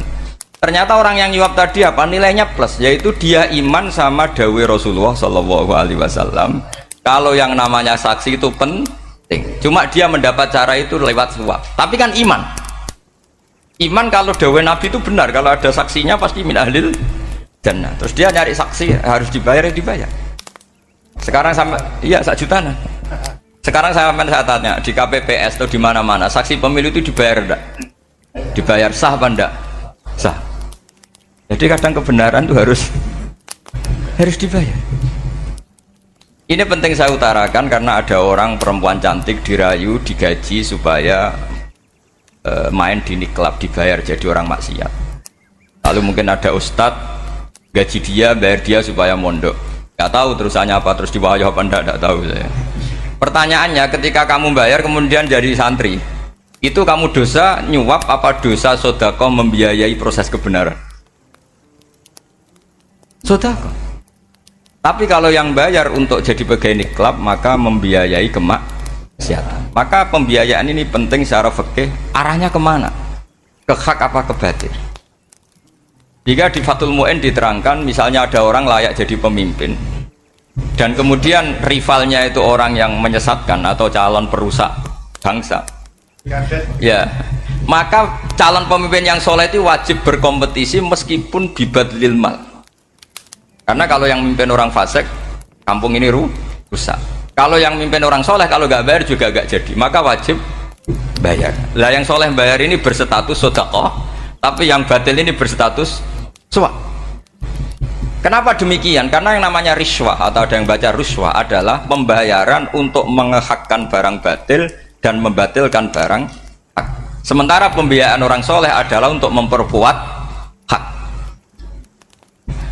Nah orang tuh nggak tahu, yang ngajinya ndak hatam-hatam tuh taunya pokoknya ar-rosi wal murtasi benar. Nggak, tapi nggak pernah mikir lalu definisi riswah atau ruswah itu apa. Ini bukan provokasi supaya semua calon bupati gubernur nyuap, ndak, hanya nyuruh mereka sodako saja. Jadi kalau nggak jadi, tapi sodako betul ya, kalau nggak jadi ya tetap ikhlas, mau dari awal memang sodako. Lah soal geremeng ya bawaan manusia gitu ya. Ya nggak apa-apa, namanya tetap geremeng. Ini penting saya utarakan, makanya menurut saya itu bangga dengan Pak Hamid karena sepupu mbah saya itu karena alimnya.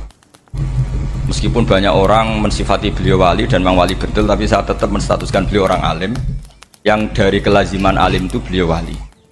Jangan dibalik, wali dulu baru alim, karena dalam beliau orang lasem dan kaidah di lasem itu fakullu alimin waliyullah walaysa kullu waliillah aliman. Jadi kalau kaidah di daerah Jawa Tengah itu semua orang alim pasti wali, tapi kalau wali tidak mesti alim. Sehingga kalau menstatuskan alim itu keren, kalau di Jawa Tengah status alim itu keren.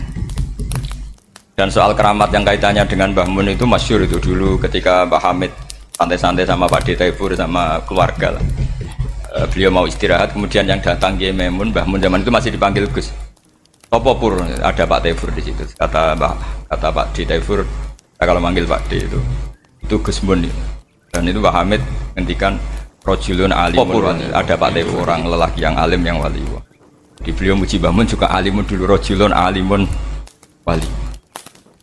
Ini penting saya utarakan karena kesanatan keilmuan beliau jelas dari beberapa keluarga di Lasem. Karena di daerah Fakhriyah itu yang tempat lahirnya Pak Hamid juga lahirnya mbah saya. Itu mbah-mbahnya sudah orang alim, termasuk Kiai Sidik Jember itu juga lahirnya di kawasan pondoknya Pak Hamid Fakhriyah. Dan Kiai Sidik punya anak yang namanya Ahmad Sidik yang jadi apa? Rois Am yang sekarang ada Gus Wirjon macam-macam, itu semuanya juga keluarga Lasem. Nah saya cerita keluarga ini penting bukan karena tafakhur atau tabai, bukan, karena Allah itu membuat satu tradisi besar memang lewat dzurriyyah. Sehingga Allah ngendikan misalnya ulaikal ladzina an'ama Allahu 'alaihim minan nabiyyin min dzurriyyati Adam wa mimman hamalna ma'anu wa min dzurriyyati Ibrahim wa Israila wa mimman hadaina wastabaina. Karena tanpa dzurriyyah itu enggak ada tradisi, enggak ada kultur. Misalnya saya menjadi hafal Quran, dulu bapak saya itu tiap zaman Pak Hamid masih sugeng, yang semaan di sini itu pasti bapak saya, namanya Kiai Haji Nur Salim. Kadang diajak baca Quran di kamarnya Kiai Hamid. Karena kalau bapak saya itu mantu ponaan sama Pak Hamid. Itu dulu bapak saya memotivasi saya supaya hafal Quran itu gini, hak kowe kudu hafal Quran. Nak kowe hafal Quran, iku kepaten obor. Kok anak merapal luwe duwe alasan. Jadi kalau ada Gus tidak alim itu mesti salah bapaknya. Karena kalau bapaknya bisa baca Wahab, anaknya mau baca primbon tuh malu. Tapi kalau bapaknya sudah bacanya WA, anaknya jadi primbon. Era cucu sudah dukun. Era cucu sudah kayak Dimas Kanjeng, nanti itu pasti. Karena nggak ada rasa malunya.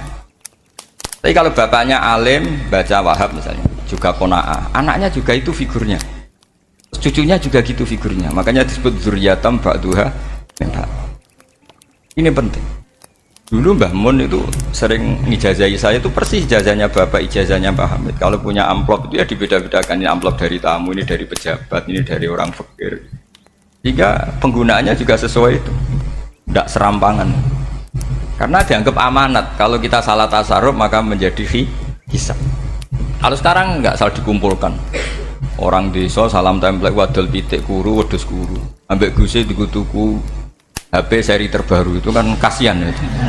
Padahal sing salam template itu ibunya kerja di Malaysia, Mungkin gelantungan ngecat tembok di Malaysia.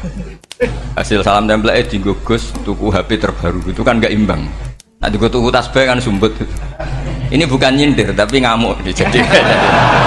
Jadi ini penting karena semuanya itu ada hisabnya. Walatus alunna yauma idzin anin naim. Karena tradisi ini harus kita teruskan ala qadril istito. Karena itu nanti yang mengawal ilmu. Kemudian termasuk tradisi mengakui santri goblok, ini penting. Itu nggak ada santri sebarokah santri goblok. Makanya dulu Mbah Mun, Mbah Hamid, Kiai Alim itu kalau sama santri goblok ya tidak benci. Nggak kayak sekarang semua orang bikin sekolah unggulan. Sekolah unggulan itu kritik saya hanya memproduksi orang-orang yang nantinya mendapat. Kalau kamu punya santri hafal Quran, nanti hadiahnya umroh. Tanglanya umroh, santri pinter hadiahnya beasiswa. Tapi hubungannya sama negara itu mendapat. Sementara santri yang goblok hidup di pedalaman Kalimantan karena di sana belum ada masjid, bikin masjid. Sebagian hartanya dipakai masjid, sebagian hartanya dipakai bangun masjid. Ini yang goblok pendiri masjid, yang pinter pengajian di masjid dibisaroi uang kas masjid. Artinya gini, ya kalau halalnya halal, tapi kita mbok yoroh hikmahnya orang-orang goblok itu.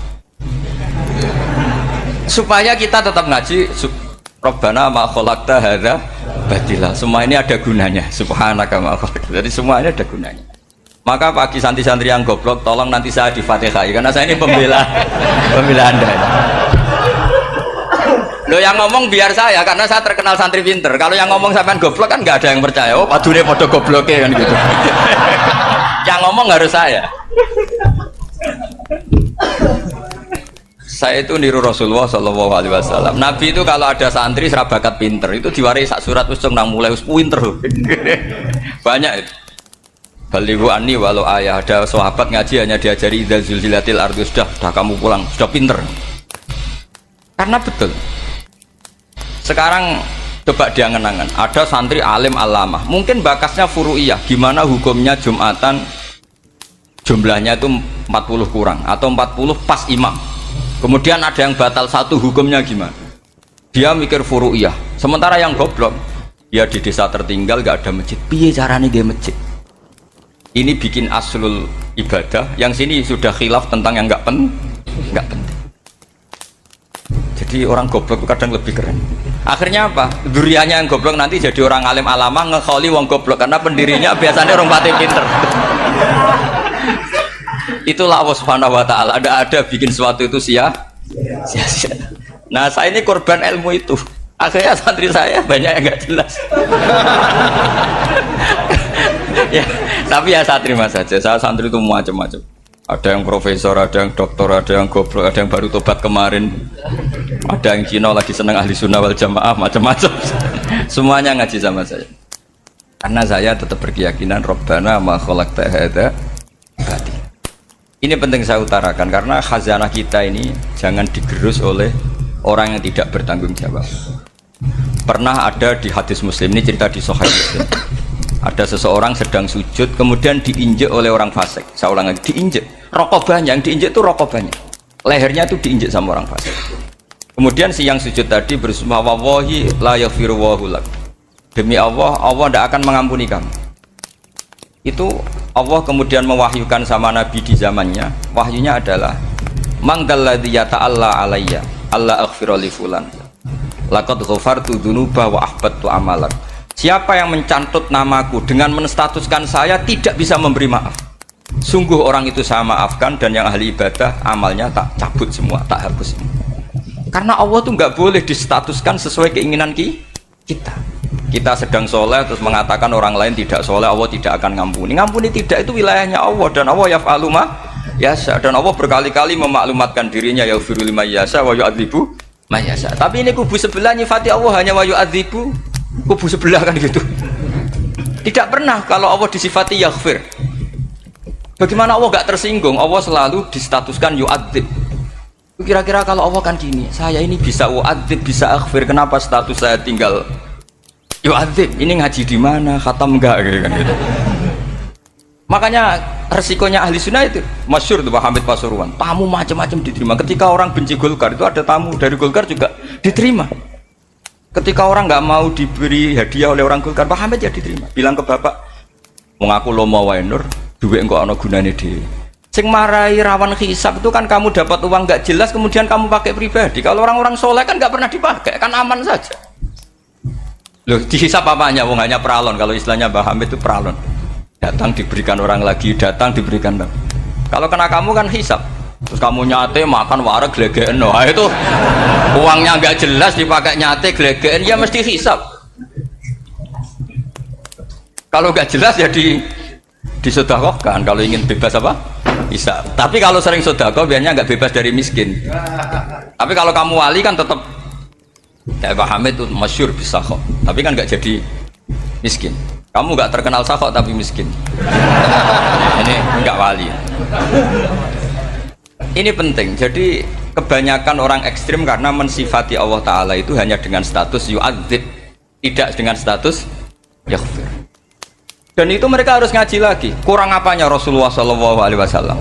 Nabi sebagai manusia benci sekali sama pembunuh Hamzah karena qatilu ahabbin nasi ila Rasulillah. Itu sama Wahsy. Siapa yang nggak tahu Wahsy? Qatala ahabban nasi ila Rasulillah, itu qatala Hamzah. Dan ketika Nabi nyuwun sewu maksud no Wahsy, Allah malah nurkan ayat laisa laka minal amri syai'un aw yatuba alaihim. Ada pilihannya aw yatuba alaihim. Apa yang terjadi? Justru Allah mentobati Wahsy. Memaafkan Wahsy, mentobati Wahsy. Ada sahabat yang dipuji Nabi hamamatul masjid, akhirnya su'ul khotimah. Kita tahu ceritanya siapa? Sa'labah. Makanya kata Mbah Mun sering cerita ke saya. Banyak orang darani saya itu tidak jelas, kata Mbah Mun, karena saya sama siapa saja baik, sehingga banyak yang nuduh saya itu tidak jelas. Kata beliau, ulama paling jelas ya saya ini, karena masih orisinil, kata beliau. Tapi pakai bahasa Jawa, karena tadi Mbak Idris bilang ada yang MA ya, Madura asli tadi, makanya saya terpaksa bahasa Indonesia tadi. Kata Mbah Mun, ulama paling jelas ya saya, karena saya menyikapi siapa saja baik, karena di hati saya hanya membaca laisa laka minal amri syai'un aw yatuba alaihim aw yu'adziba. Kenapa kamu memvonis si buruk? Bisa saja nanti baik. Yang sedang baik bisa saja nanti bu. Kalau nasib seseorang nggak jelas, kenapa kamu sikapnya jelas? Nah, ini orang-orang nggak ngaji itu memaksa orang lain jelas. Ini kubu sebelah pasti salah, ini pasti benar. Wong manusia kok dipasti-pastikan gimana? Kita ini tidak nabi. Kalau nabi maksum pasti benar. Kalau sampean apa? Maksum bisa. Jadi ketidakjelasan para ulama ini berdasar konstitusi tadi bahwa itu wilayahnya Allah. Ini penting saya utarakan. Jadi penting sekali. Jadi orang yang sedang fasik sekarang bisa saja nanti tobat. Yang sedang sekarang soleh bisa saja nanti masalah. Hingga Rasulullah tetap mengajarkan ya muqallibal qulub tsabbit qalbi ala dinik. Jadi kalau ngaji itu khatam. Khatam itu begini misalnya ya. Saya pernah ngaji Ihya, belajar Ihya khatam. Bahkan saya punya takrirannya berdasar kitab Ithaf, sarahnya Ihya. Kalau ingin tahu sanadnya sarah Ihya, ya misalnya Gus Idris ini, Idris ngaji Mbah Hamid Pasuruan, ngaji Mbah Dimyati. Mbah Dimyati ini ngaji sama kakaknya Kiai Mahfud Termas. Kiai Mahfud ngaji sama abahnya Kiai Abdullah. Kiai Abdullah ngaji sama abahnya Kiai Abdul Manan. Kiai Abdul Manan ini mulazim terhadap Sayyid Murtado Az-Zabidi. Jadi kalau santri Salafiyah ini ya kira-kira tokoh Sabiah. Karena Mbak Idris Sadisa ya kira-kira sampean itu dari pengarang Ithaf itu baru tokoh berapa? Sabiah, masih keren. Turun pitu. Masih kaya lah. Lah kamu kok miskin? Turun ke wolu katanya kan. Jadi nanti kalau masih keren. Itu sampean ngaji kitab kalau khatam. Saya ulang lagi kalau khatam. Itu memang ada bab-bab di mana ulama itu harus tegas, harus tafrik bainal haqqi wa bainal batil. Oke, itu bagus. Mana yang hak, mana yang batil kita bedakan. Di bab itu bagus. Tapi kalau nanti kamu ngaji bab tawadhu, lihat di Bidayatul Hidayah atau di semua kitab tasawuf, bab tawadhu itu, kalau melihat kamu orang kafir, kamu melihat orang apa? Kafir. Ini aso ma'akufri, ini maksiat wajar dia kafir. Saya ini muslim kok maksiat. Fadham bi akbah, maka dosa saya lebih buruk. Melihat orang tua, mesti ada aksaru ibadatan. Ini lebih tua, pasti ibadahnya lebih banyak. Nanti kalau melihat anak kecil, ada azharu minni sinnan, pasti maksiatnya banyak saya. Jika terus evaluasi gitu, sehingga nggak pernah takabur. Misalnya di sini, saya ini kan gayanya keren, duduk di atas sampai di bawah. Gayanya tok, hakikatnya sampai lebih sombong karena memerintahkan saya.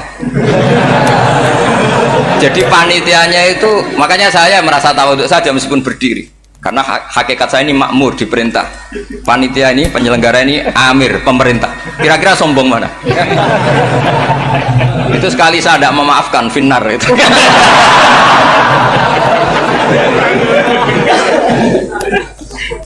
Tapi insya Allah tak maafkan.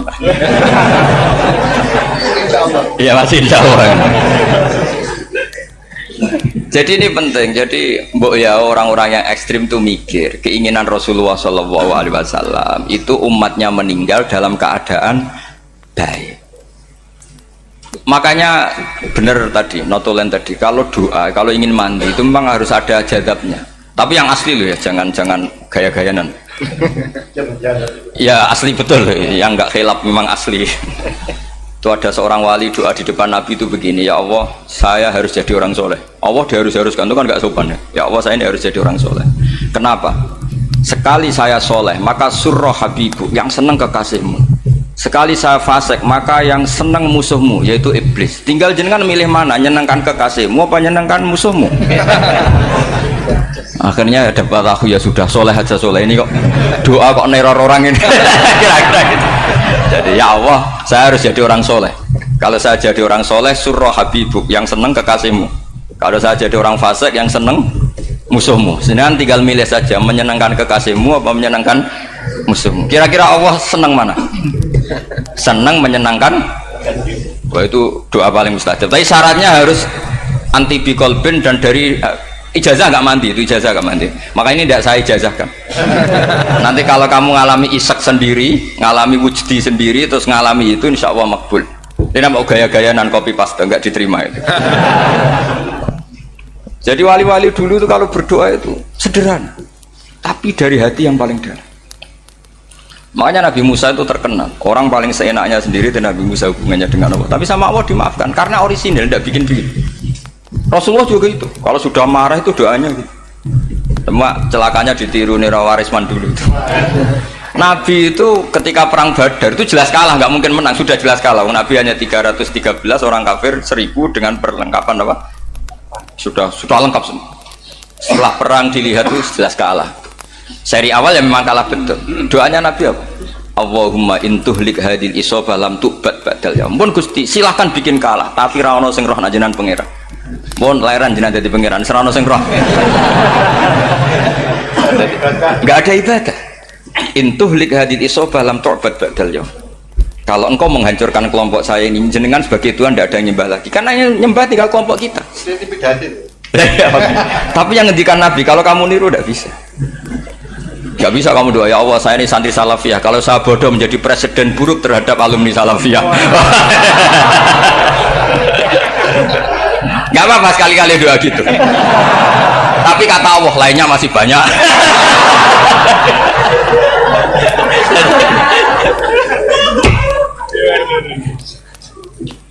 Tapi itu syaratnya tadi harus ada al-wujdi wasima. Jadi makanya Imam Ghazali punya kitab al-wujdi wasima. Karena ada masrob, ada syarab. Jadi wali ngikuti para nabi itu ada masrob, ada syarab. Sehingga perasaannya itu beda.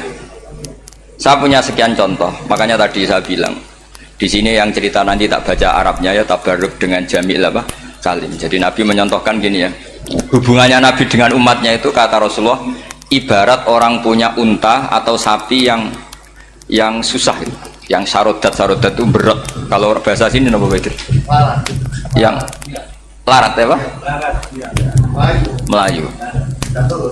Terus orang-orang lain ingin membantu, kubu sebelah ingin bantu, tapi ketika mereka ingin bantu malah unta ini tambah lari karena asing. Semua selain pemiliknya ini kan bagi unta itu asing. Jadi mau dibantu ditangkap tambah lari karena ini orang asing semua. Ngajinya agak jelas, asalnya agak jelas, tapi mau ikut umat Islam ini asing semua. Akhirnya Nabi, kata Nabi yang punya unta tadi datang, kemudian ngambil rumput, terus unta itu dipanggil, kemudian unta itu mengikuti. Kata Nabi, ibarat saya seperti itu. Kalau saya yang memimpin Islam, saya yang merawat umat saya, maka umat akan mudallalah, akan nurut. Tapi kalau yang rumat kalian, malah Islam menjadi kacau. Kenapa menjadi kacau? Karena tadi nyifati Allah saja salah. Orang Islam baik dihukumi kafir hanya karena tahlilan, hanya karena manakiban dihukumi kafir. Sekarang inginnya Nabi orang menjadi muslim apa kafir? Inginnya Nabi orang menjadi muslim apa kafir? Muslim. Lalu gara-gara melakukan perilaku tertentu dihukumi kafir. Iya, ziarah wali songo musyrik, nyekel patok musyrik. Katanya minta sama mayit. Padahal saya andekan jadi mayit itu diziarahi sampean nggak seneng. Nggak senengnya karena ya kadang murid itu jari gurunya ya kurang ajar. Masa gurunya dibilang gini, ya Allah, ingkana musinan fazid fi ihsani, wa ingkana musian fatajawas anhu. Kata gurunya, soleh tenan darani ingkana. Makanya saya tidak suka zaman ziarah ke saya. Kecuali doanya ditasihkan dulu ke saya. Makanya nggak boleh ziarah itu pada Nabi, bisa murtad kan? Coba itu baca di depan Nabi, murtad gak? Ya Allah, kali ini baik maka gini, kalau buruk masa Nabi baiknya ingkana. Lah orang-orang yang menyerang kita kan itu gak ada zaman sahabat doa seperti itu. Ya mesti gak ada, mana mungkin sahabat baca itu di depan Nabi. Masa Nabi didoain, ya Allah kalau dia baik maka fazid, maka kalau dia buruk ya gak mungkin. Lah mereka nyerang kita itu gak ada dalam sejarah sahabat. Ya, sahabat kok nahlili Nabi juga Nabi mau didoain maghfir lahu. Kan ngenyek kanjeng Nabi jadi ngono ighfir lahu. Ya mesti saja sahabat gak akan tahlilan. Yang kabudut itu Rasulullah, bahkan diistilahkan kabudut saja salah. Intaqala ila rafiqil ala. Nah kalau sampai harus ditahlili, kalau enggak yang rokok betul. Amalnya pas-pasan, dosanya berkelanjutan. Kondak gimana? Punya tanah warisan yang hasil ngerebut milik orang lain. Kamu sudah mati, dipakai anak cucumu. Ini berkelanjutan enggak dosanya? Berkelanjutan, berseri-seri. Mereka kalau nyerang kita kan sahabat tidak melakukan itu untuk Nabi, ya nggak mungkin lah sahabat mendoakan itu pada Nabi, kan nggak mungkin. Coba kalau kamu jadi mayit, terus kamu gurunya, terus ada murid kamu bilang Allahumma ingkana musinat fazid fi ihsani wa ingkana musian fatajawaz anhu. Mesti kalau kamu bisa bangun. Ya Allah, cong meyakini saya soleh itu masih ingkana.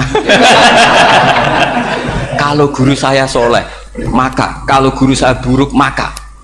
Itu kan taklek namanya, Pak. Itu kan kurang ajar. Terus saya tidak pernah doa gitu di depan Muhammad Basuran, tidak pernah. Saya kalau doakan bangun ya tidak pernah gitu. Allahumma ali darajati fil jannah gitu. Saya nggak pernah, ingkana nggak pernah. Karena andekan itu saya juga sama kok. Cuma kalau ada orang doa di bangun gitu ya karena orang lain ya tak biarin. Tapi saya tidak bilang amin, ya biarin aja sudah. Tapi kalau santri sarang nggak usah lah doa ya apa? Ingkana. Masa meyakini solehnya gurunya kok nunggu apa? Enggak. Ini bukan ijazah, ini marah ini jadi pelurusan ini. Saya ulang lagi, ngaji itu harus khatam. Pentingnya khatam tadi, kalau di bab tafriq bainal haqqi wa bainal batin, seakan-akan kubu sebelah ini benar karena tegas. Tapi kitab itu tidak hanya bab itu, juga ada bab tawadhu. Di bab tawadhu itu, misalnya kita melihat orang kafir, ini wajar maksiat kan dia kafir. Masa saya mukmin maksiat? Dan ini kafir bisa saja nanti husnul khotimah, saya muslim bisa saja su'ul khotimah. Jika tetap tawadhu, melihat yang lebih sepuh ini aksaru ibadatan minni, melihat yang kecil asghar berarti aqallu maksiatan minni, sehingga melihatnya itu tawadhu. Jadi kalau di bab tawadhu semuanya orang itu mungkin. Nah di sini Rasulullah SAW mengajarkan, ketika malaikat Jabal bilang, Muhammad, orang yang mendustakan kamu saya tungkepi gunung biar mati semua. Kata Rasulullah, saya berharap keluar dari tubuh mereka min aslabihim, dari keturunan mereka orang-orang sing mukmin. Sudah karuan kafir saja Nabi tidak berhenti berharap. Jangan-jangan nanti keturunannya mukmin, dan itu betul. Kita tahu Abu Lahab punya anak Darroh itu mukminah. Abu Jahal punya anak Ikrimah juga mukmin. Dulu Walid bin Mughirah musuh besarnya Rasulullah punya anak Khalid bin Walid. Sekarang orang-orang yang abangan gak hafal Quran, kadang anaknya hafal Quran. Lewat program PTPQ, kadang ngapal Quran malah anaknya ndak hafal. Makanya kalau pas wisuda sampai bingung, gurunya itu sampai nangis. Kenapa nangis? Ini anaknya orang nggak hafal Quran tak wisuda hafal, saya gurunya ndak hafal kata. Lah kenapa bisa jadi hafid? Karena guru sewaan kata. Itu banyak sekali. Ini penting saya utarakan supaya ekstremitas itu berkurang. Logika-logika yang dibangun ulama itu ngikuti riwayat. Agama itu ngikuti riwayat, bukan sekedar akal. Saya punya contoh ketika kitab Ihya menutup kitabnya, yaitu Imam Ghazali. Itu ada dua orang. Ini di akhir kitab Rojak dan dipakai nutup kitab Ihya sebagai rojaknya Imam Ghazali. Ada 2 orang min ahli nar dipanggil sama Allah. Ini sekaligus ijazah, kali ini ijazah betul. Yang dipanggil ke surga itu masih muqayyad dan biangkalil jahim, masih muqayyad, masih dibelenggu sama atribut neraka. Terus sama Allah ditanya, piye jong kabarin rokok? Wah syarra makanan Gusti mun rokok jenengan takokno sekarang ra enak jen.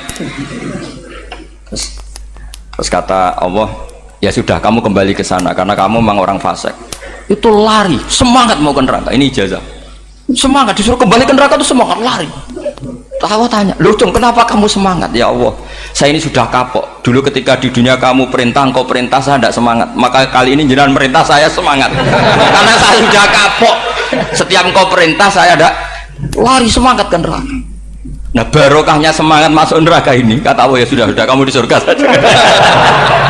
Maka ijazah nanti kalau ada pengumuman silahkan masuk neraka, kamu harus lari sekencang-kencangnya. Karena itu perintah Allah apa? Yang ketika kita di dunia kalau diperintah males-malesan. Kalau kamu diperintah sholat subuh jamaah kan males-malesan. Dan itu menjadi kita masuk neraka.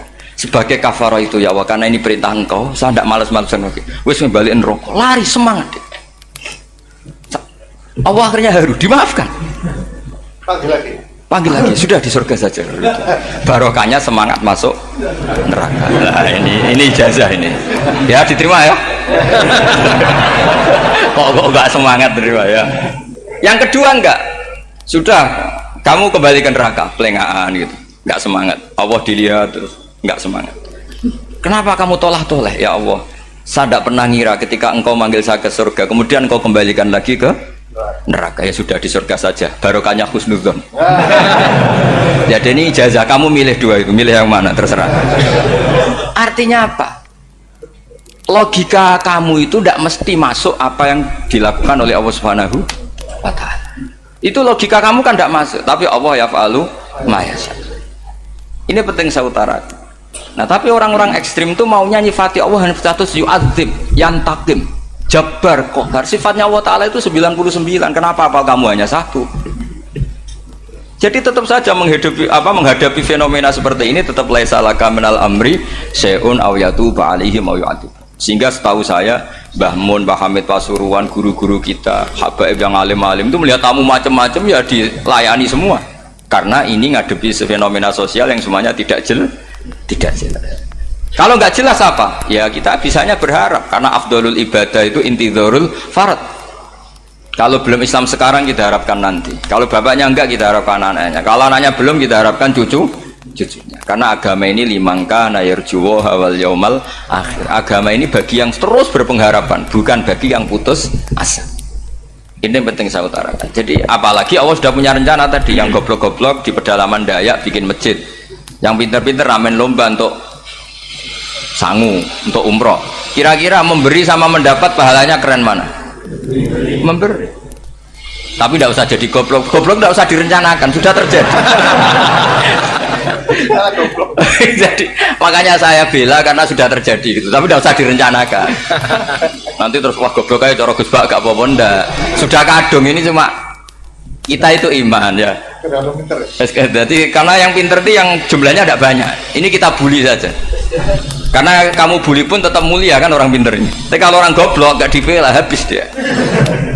Yang pinter buat dikritik kayak apa kan tetap mulia kan. Lah yang muji sudah banyak, saya ngeritik saja lah. Ini tidak akan jatuh. Tapi yang goblok ini kan nggak ada yang bela. Saya sebagai umatnya Rasulullah, pecinta umat Rasulullah tak bela, tenang saja. Ada hikmahnya apa? Hikmahnya orang goblok. Betul loh, saya itu sering ketemu dokter, ketemu profesor tuh nangis. Tak tanya kenapa nangis. Bapak saya itu petani, saya di Jogja sampai jadi dekan, jadi rektor. Tapi saya sekarang rektor, anak saya sekedar SMP naik itu sudah senang. Nggak dengar kabar ketangkep BNN sudah senang. Padahal saya ini ahli metodologi. Ternyata pinter bapak saya. Karena bapaknya tadi hanya petani bisa menjadikan anaknya profesor. Tapi profesor tidak mesti bisa jadi. Anak saya anak SMP aja sudah senang. Karena Allah ingin membuktikan pinter kamu itu tidak ada artinya di depan iradatullah. Di depan apa? Iradatullah. Supaya orang tunduk. Lu coba yang jadi ulama tabi ini tuh rata-rata abnaul mawali. Anaknya budak yang dimerdekakan. Karena Allah seperti itu. Ada yang tokoh yang tadi dzurriyatam ba'duha min ba'd, itu harus kita jaga. Saya termasuk orang yang ditakdir punya mbah-mbah alim, itu juga harus dijaga. Yang enggak alim peluangnya masih banyak. Banyak sebanyak-banyaknya. Asal tadi lewat jalur sregep, dan kalau bodoh ngaji saya nanti. Tak ajari Rabbana ma khalaqta hadza napa? Karena ayatnya gitu, min dzurriyyati Adam wa mimman hamalna ma'anu wa min dzurriyyati Ibrahim wa Israil. Terus terakhir ditutup wa mimman hadaina wajtabaina. Itu umum. Tidak jalur nasab. Siapa saja yang hadaina wajtabaina. Ini penting saya utarakan, jadi ini sebagai penutup tak baca teks Arabnya supaya kita dapat barokah Jami'ul Kalim. Karena sebarokah-barokahnya bahasa Jawa atau bahasa Indonesia masih barokah bahasa Arab. Cuma kalau tidak saya terjemah dulu, nanti saya baca ini kamu amin amin dikira doa aja sih. Makanya ini diterangkan dulu biar gak korban apa diamini. Karena saya ini pernah Jumatan di satu kampung, imamnya itu sepuh. Imamnya sepuh, khutbah itu gak selesai karena dia gak bisa menyelesaikan sesuai teks di bukunya itu. Yang belakang mantul terus amin amin. Akhirnya Pak Khotib ngadeg lagi, "Cungkurung doa, cungkurung."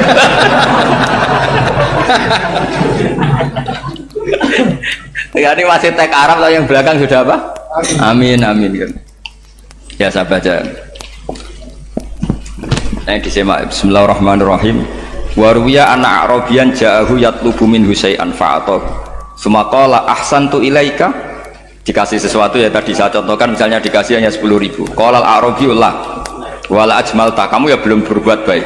Faghadibal muslimun wa qamu ilaihi. Orang-orang Islam marah besar karena Nabi dikomentari la ajmalta, kamu tidak orang baik. Fa asyara ilaihim an kuffu, kata Nabi jangan kamu pukulin. Kalau di Madura sudah tuntas tuh kena celurit itu kalau. Sumakomat, kalau di MA tadi ya, di Madura asli tadi ya. Sudah tuntas. Sumakoma wa dakhala manzilahu. Setelah itu terus arsala ilahi sallallahu alaihi wasallam wa zadahu syai'an. Kemudian Nabi menyuruh dia, ayo masuk rumah, terus ditambahi. Faqala ahsantu ilaika, qala na'am fajazakallahu min ahlin wa asyiratin khairan. Setelah ditambah banyak sama Nabi, saya sudah baik sama kamu. Wah, baik kalau sekarang baik. Itu mengatakan baik karena ditambah uang loh. Bukan karena dari nuraninya, karena ditambah uang, ditambah duit. Amplopane ditambahin. Faqala lahu Nabi sallallahu alaihi wasallam, innaka qulta ma qulta wa fi nafsi ashabi min dzalika syai'un. Fa in ahbabta faqul baina aydihim ma qultu baik. Ma qulta baina yadayya hatta yadhaba ma fi sadrihim alaika. Kamu tadi ngomong dan menjadikan sahabat saya tersinggung.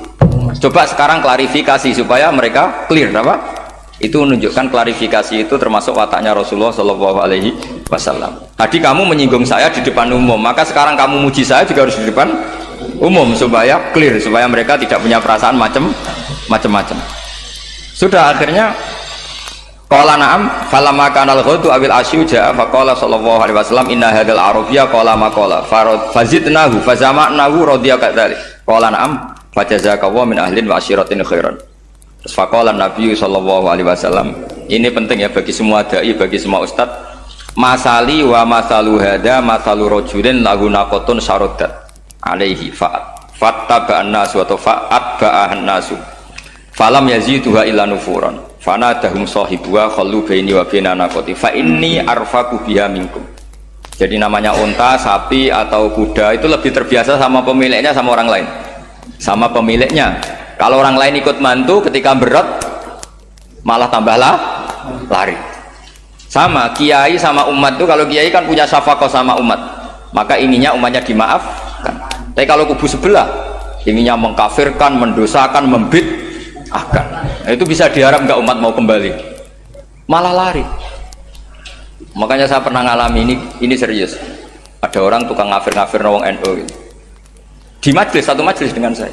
Singkat cerita semua NU pinter, waya jamaah duhur itu waya sholat, ayo jamaah, aku gak sholat. Kenapa? Kafir sholat gak wajib kafir sholat. Tidak usah kafir, sholat saja. Mereka itu kan omongannya ta'arud, mengkafirkan kita tapi mewajibkan kita sholat. Sholat wajib gak bagi orang kafir? Gak wajib. Berani gak mereka mengatakan yang dikafirkan tidak perlu sholat karena sudah kafir? Berani gak kira-kira? Gak berani. Jadi omongan mereka itu paradoks semua, karena memang gak pernah ngaji. Gak pernah apa? Gak pernah ngaji. Ngajinya betul-betul. Gak pernah khatam tadi. Ya, jadi kata Rasulullah, fa inni arfaqu biha minkum wa a'lamu fatawajjaha baina yadayha fa akhadha minkum mil ardi faradda hatta ja'at wastana wa shadda 'alaiha rahlaha wastawa 'alaiha wa inni law taraktukum kaqaulihi terus ya sudah seperti itu faradda hatta ja'at wa shadda 'alaiha rahlaha wastawa 'alaiha wa inni law taraktukum terus itu walhasil itu terusannya hadis itu kalau saya membiarkan dia dengan keyakinannya tadi mengkritik saya dan dia mati maka dakholan. Jadi intinya gini, seneng Nabi dibayar itu sah. Seneng Nabi dibayar itu sah. Seneng Nabi dibayar itu sah. Jadi ya kalau ada maulid terus kiainya ngasih makan-makan terus menjadi seneng Nabi karena ada Bukharinya itu juga sah. Ono zaitune sah. Terus kiainya seneng karena untuk amplop juga sah. Jadi ini sudah ini sama-sama sah. Karena untuk kebaikan selalu sah. Makanya mungkin di sini ya habis kalau kajian di sini mesti ada sarapannya pertama. Yeah. Kopi dan sarapan ngaji pagi. Yeah. Jadi orang datang ingin sarapan tidak apa-apa. Tidak apa-apa sah itu. Sah. Sayyid Muhammad juga gitu kalau ada orang ngaji dikasih uang juga sah.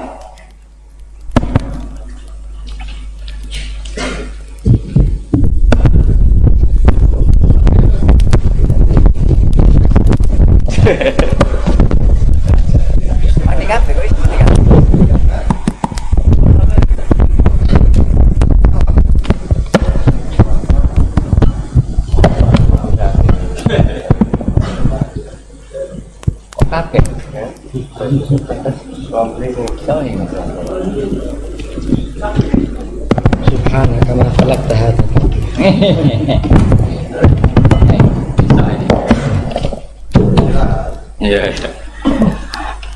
Ya jadi ini jelas ya, jadi riwayat ini jelas. Kemudian riwayat yang ada di kitab Bukhari ketika Rasulullah didustakan, dibuli.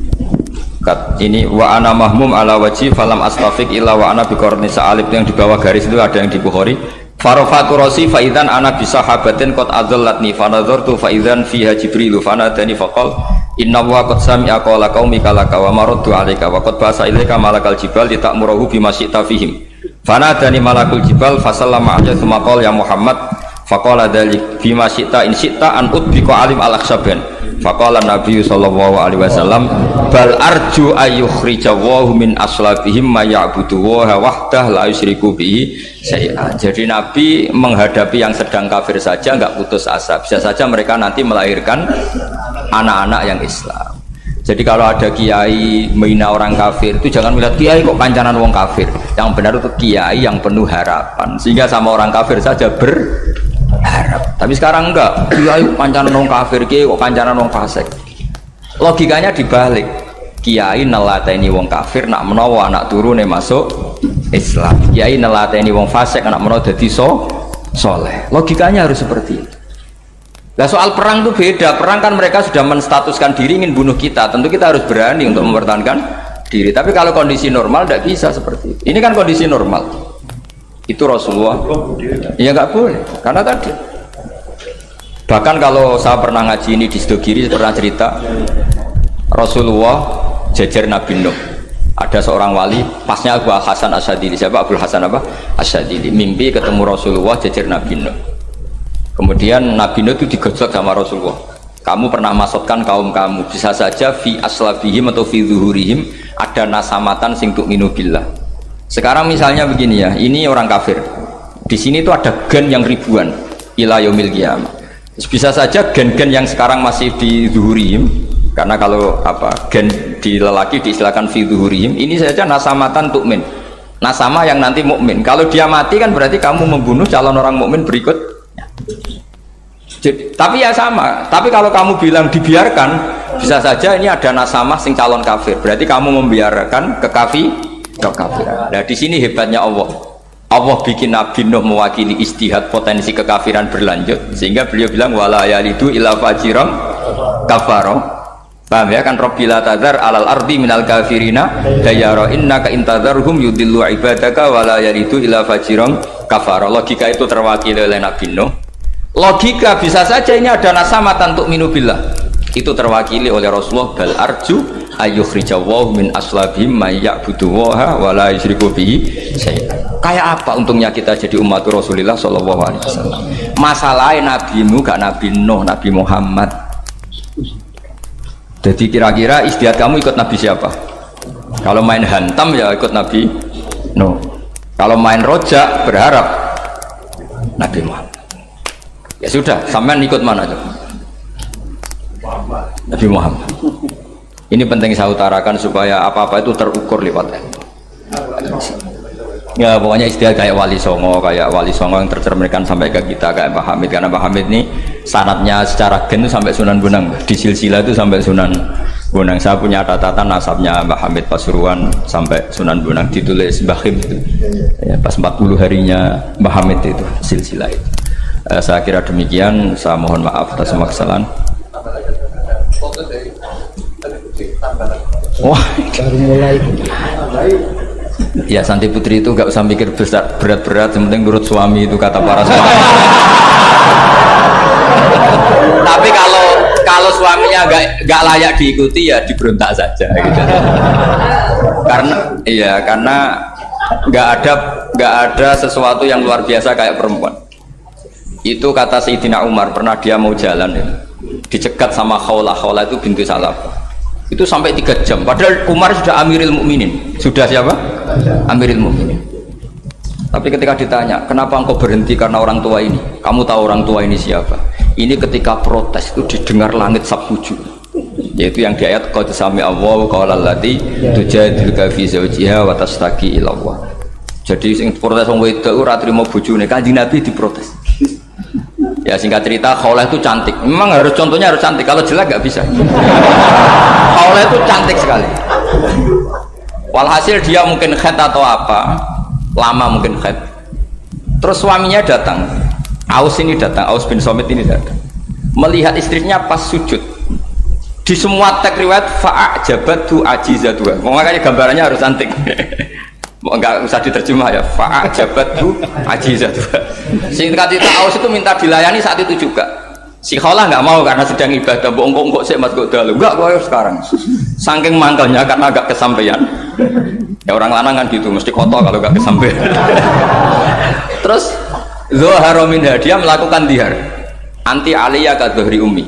Dulu dihar dalam hukum jahiliyah adalah tolak. Setelah ditihar, Aus getulnya bukan main karena Khawlah ini cantik. Makanya contohnya cantik, karena kalau gak cantik gak getun gitu. Terus kalau gak cantik juga suaminya ada kesusu gitu. Sudah tahu semua pokoknya gitu punya nada. Singkat cerita, akhirnya suaminya datang ke Rasulullah. Ya Rasulullah, saya ini sangat mencintai istri saya, tapi tadi saya keterucut dihar dia. Lalu solusinya gimana? Ini karena tambahnya khas perempuan, kata Mbak Idris, ya sudah tak turut, ini khas perempuan. Kemenangan partai apa? Perempuan. Tapi tidak PSI, ini kemenangan partai perempuan. Kata Rasulullah, sementara hukumnya begitu. Kalau dihar itu bimanzilatit tolak. Ya sudah, kamu nggak bisa kumpul lagi sama dia. Istrinya dikasih tahu, protes. Apa? Hukum apa-apaan itu? Diparani Rasulullah. Ini hukum tidak benar ya Rasulullah. Ya tapi setahu saya hingga detik ini saya sebagai Nabi hukumnya baru begitu. Nggak benar. Dibantah terus sama Nabi diancam gini, kalau engkau tidak bisa memutuskan tak laporkan Allah.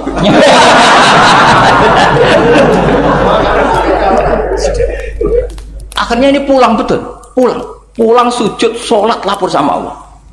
Dan ketika lapor sama Allah, ya Allah ini tidak fair. Lapornya tuh jorok sekali. Qad nasartu lahu batni akala syababi wa nasartu lahu batni akala sababi. Muda saya sudah dihabiskan sama suami saya. Wa nasartu lahu batni, tidak usah diterjemah. Tapi ketika saya sudah tidak muda, sekarang saya mau diceraikan lewat apa? Dia. Terus wa innali auladan, saya ini punya anak banyak. Indomam tuhum ilayya jauh. Kalau saya rawat pasti mereka kelaparan. Karena saya miskin, saya seorang perempuan. Tapi wa indomam tuhum ilaihi do'u. Nak tak elokno bapak mesti ditinggal wayang. Wah kira-kira gitu. Wayang gerutu sendiri. Akhirnya Allah jawab bahwa dihar itu tidak tolak. Lah akhirnya Nabi panggil perempuan tadi. Padahal Nabi gak dengar, itu di kamarnya sendiri perempuan tadi. Terus qad sami Allahu qala allati tujadiluka fi zawjiha wa tashtaki. Itu semua teks ya tujadil. Allah mendengar perempuan, lati itu perempuan tujadil kasih madoni kowe Muhammad. Nek dadi kiai dipadoni wedok enteng, Nabi saja dilabrak. Wes susah perempuan tuh repot. Nabi dilabrak. sampai jadi surat mujadilah. Makanya saya kalau baca mujadilah dan baca mujadalah, ini kaitannya dengan tasrif. Jadalah yujadilu mujadalatan, karena sekali nggak bisa tasrif nggak sah jadi mufassir. Ya jadi kalau kafaro ya kafiru ya takfiron. Iya, kira-kira kan gitu. Fa'ala yufa'ilu ya tafilan, jadalah yujadilu mujadalatan. Jadi kalau mujadalatan itu masdar,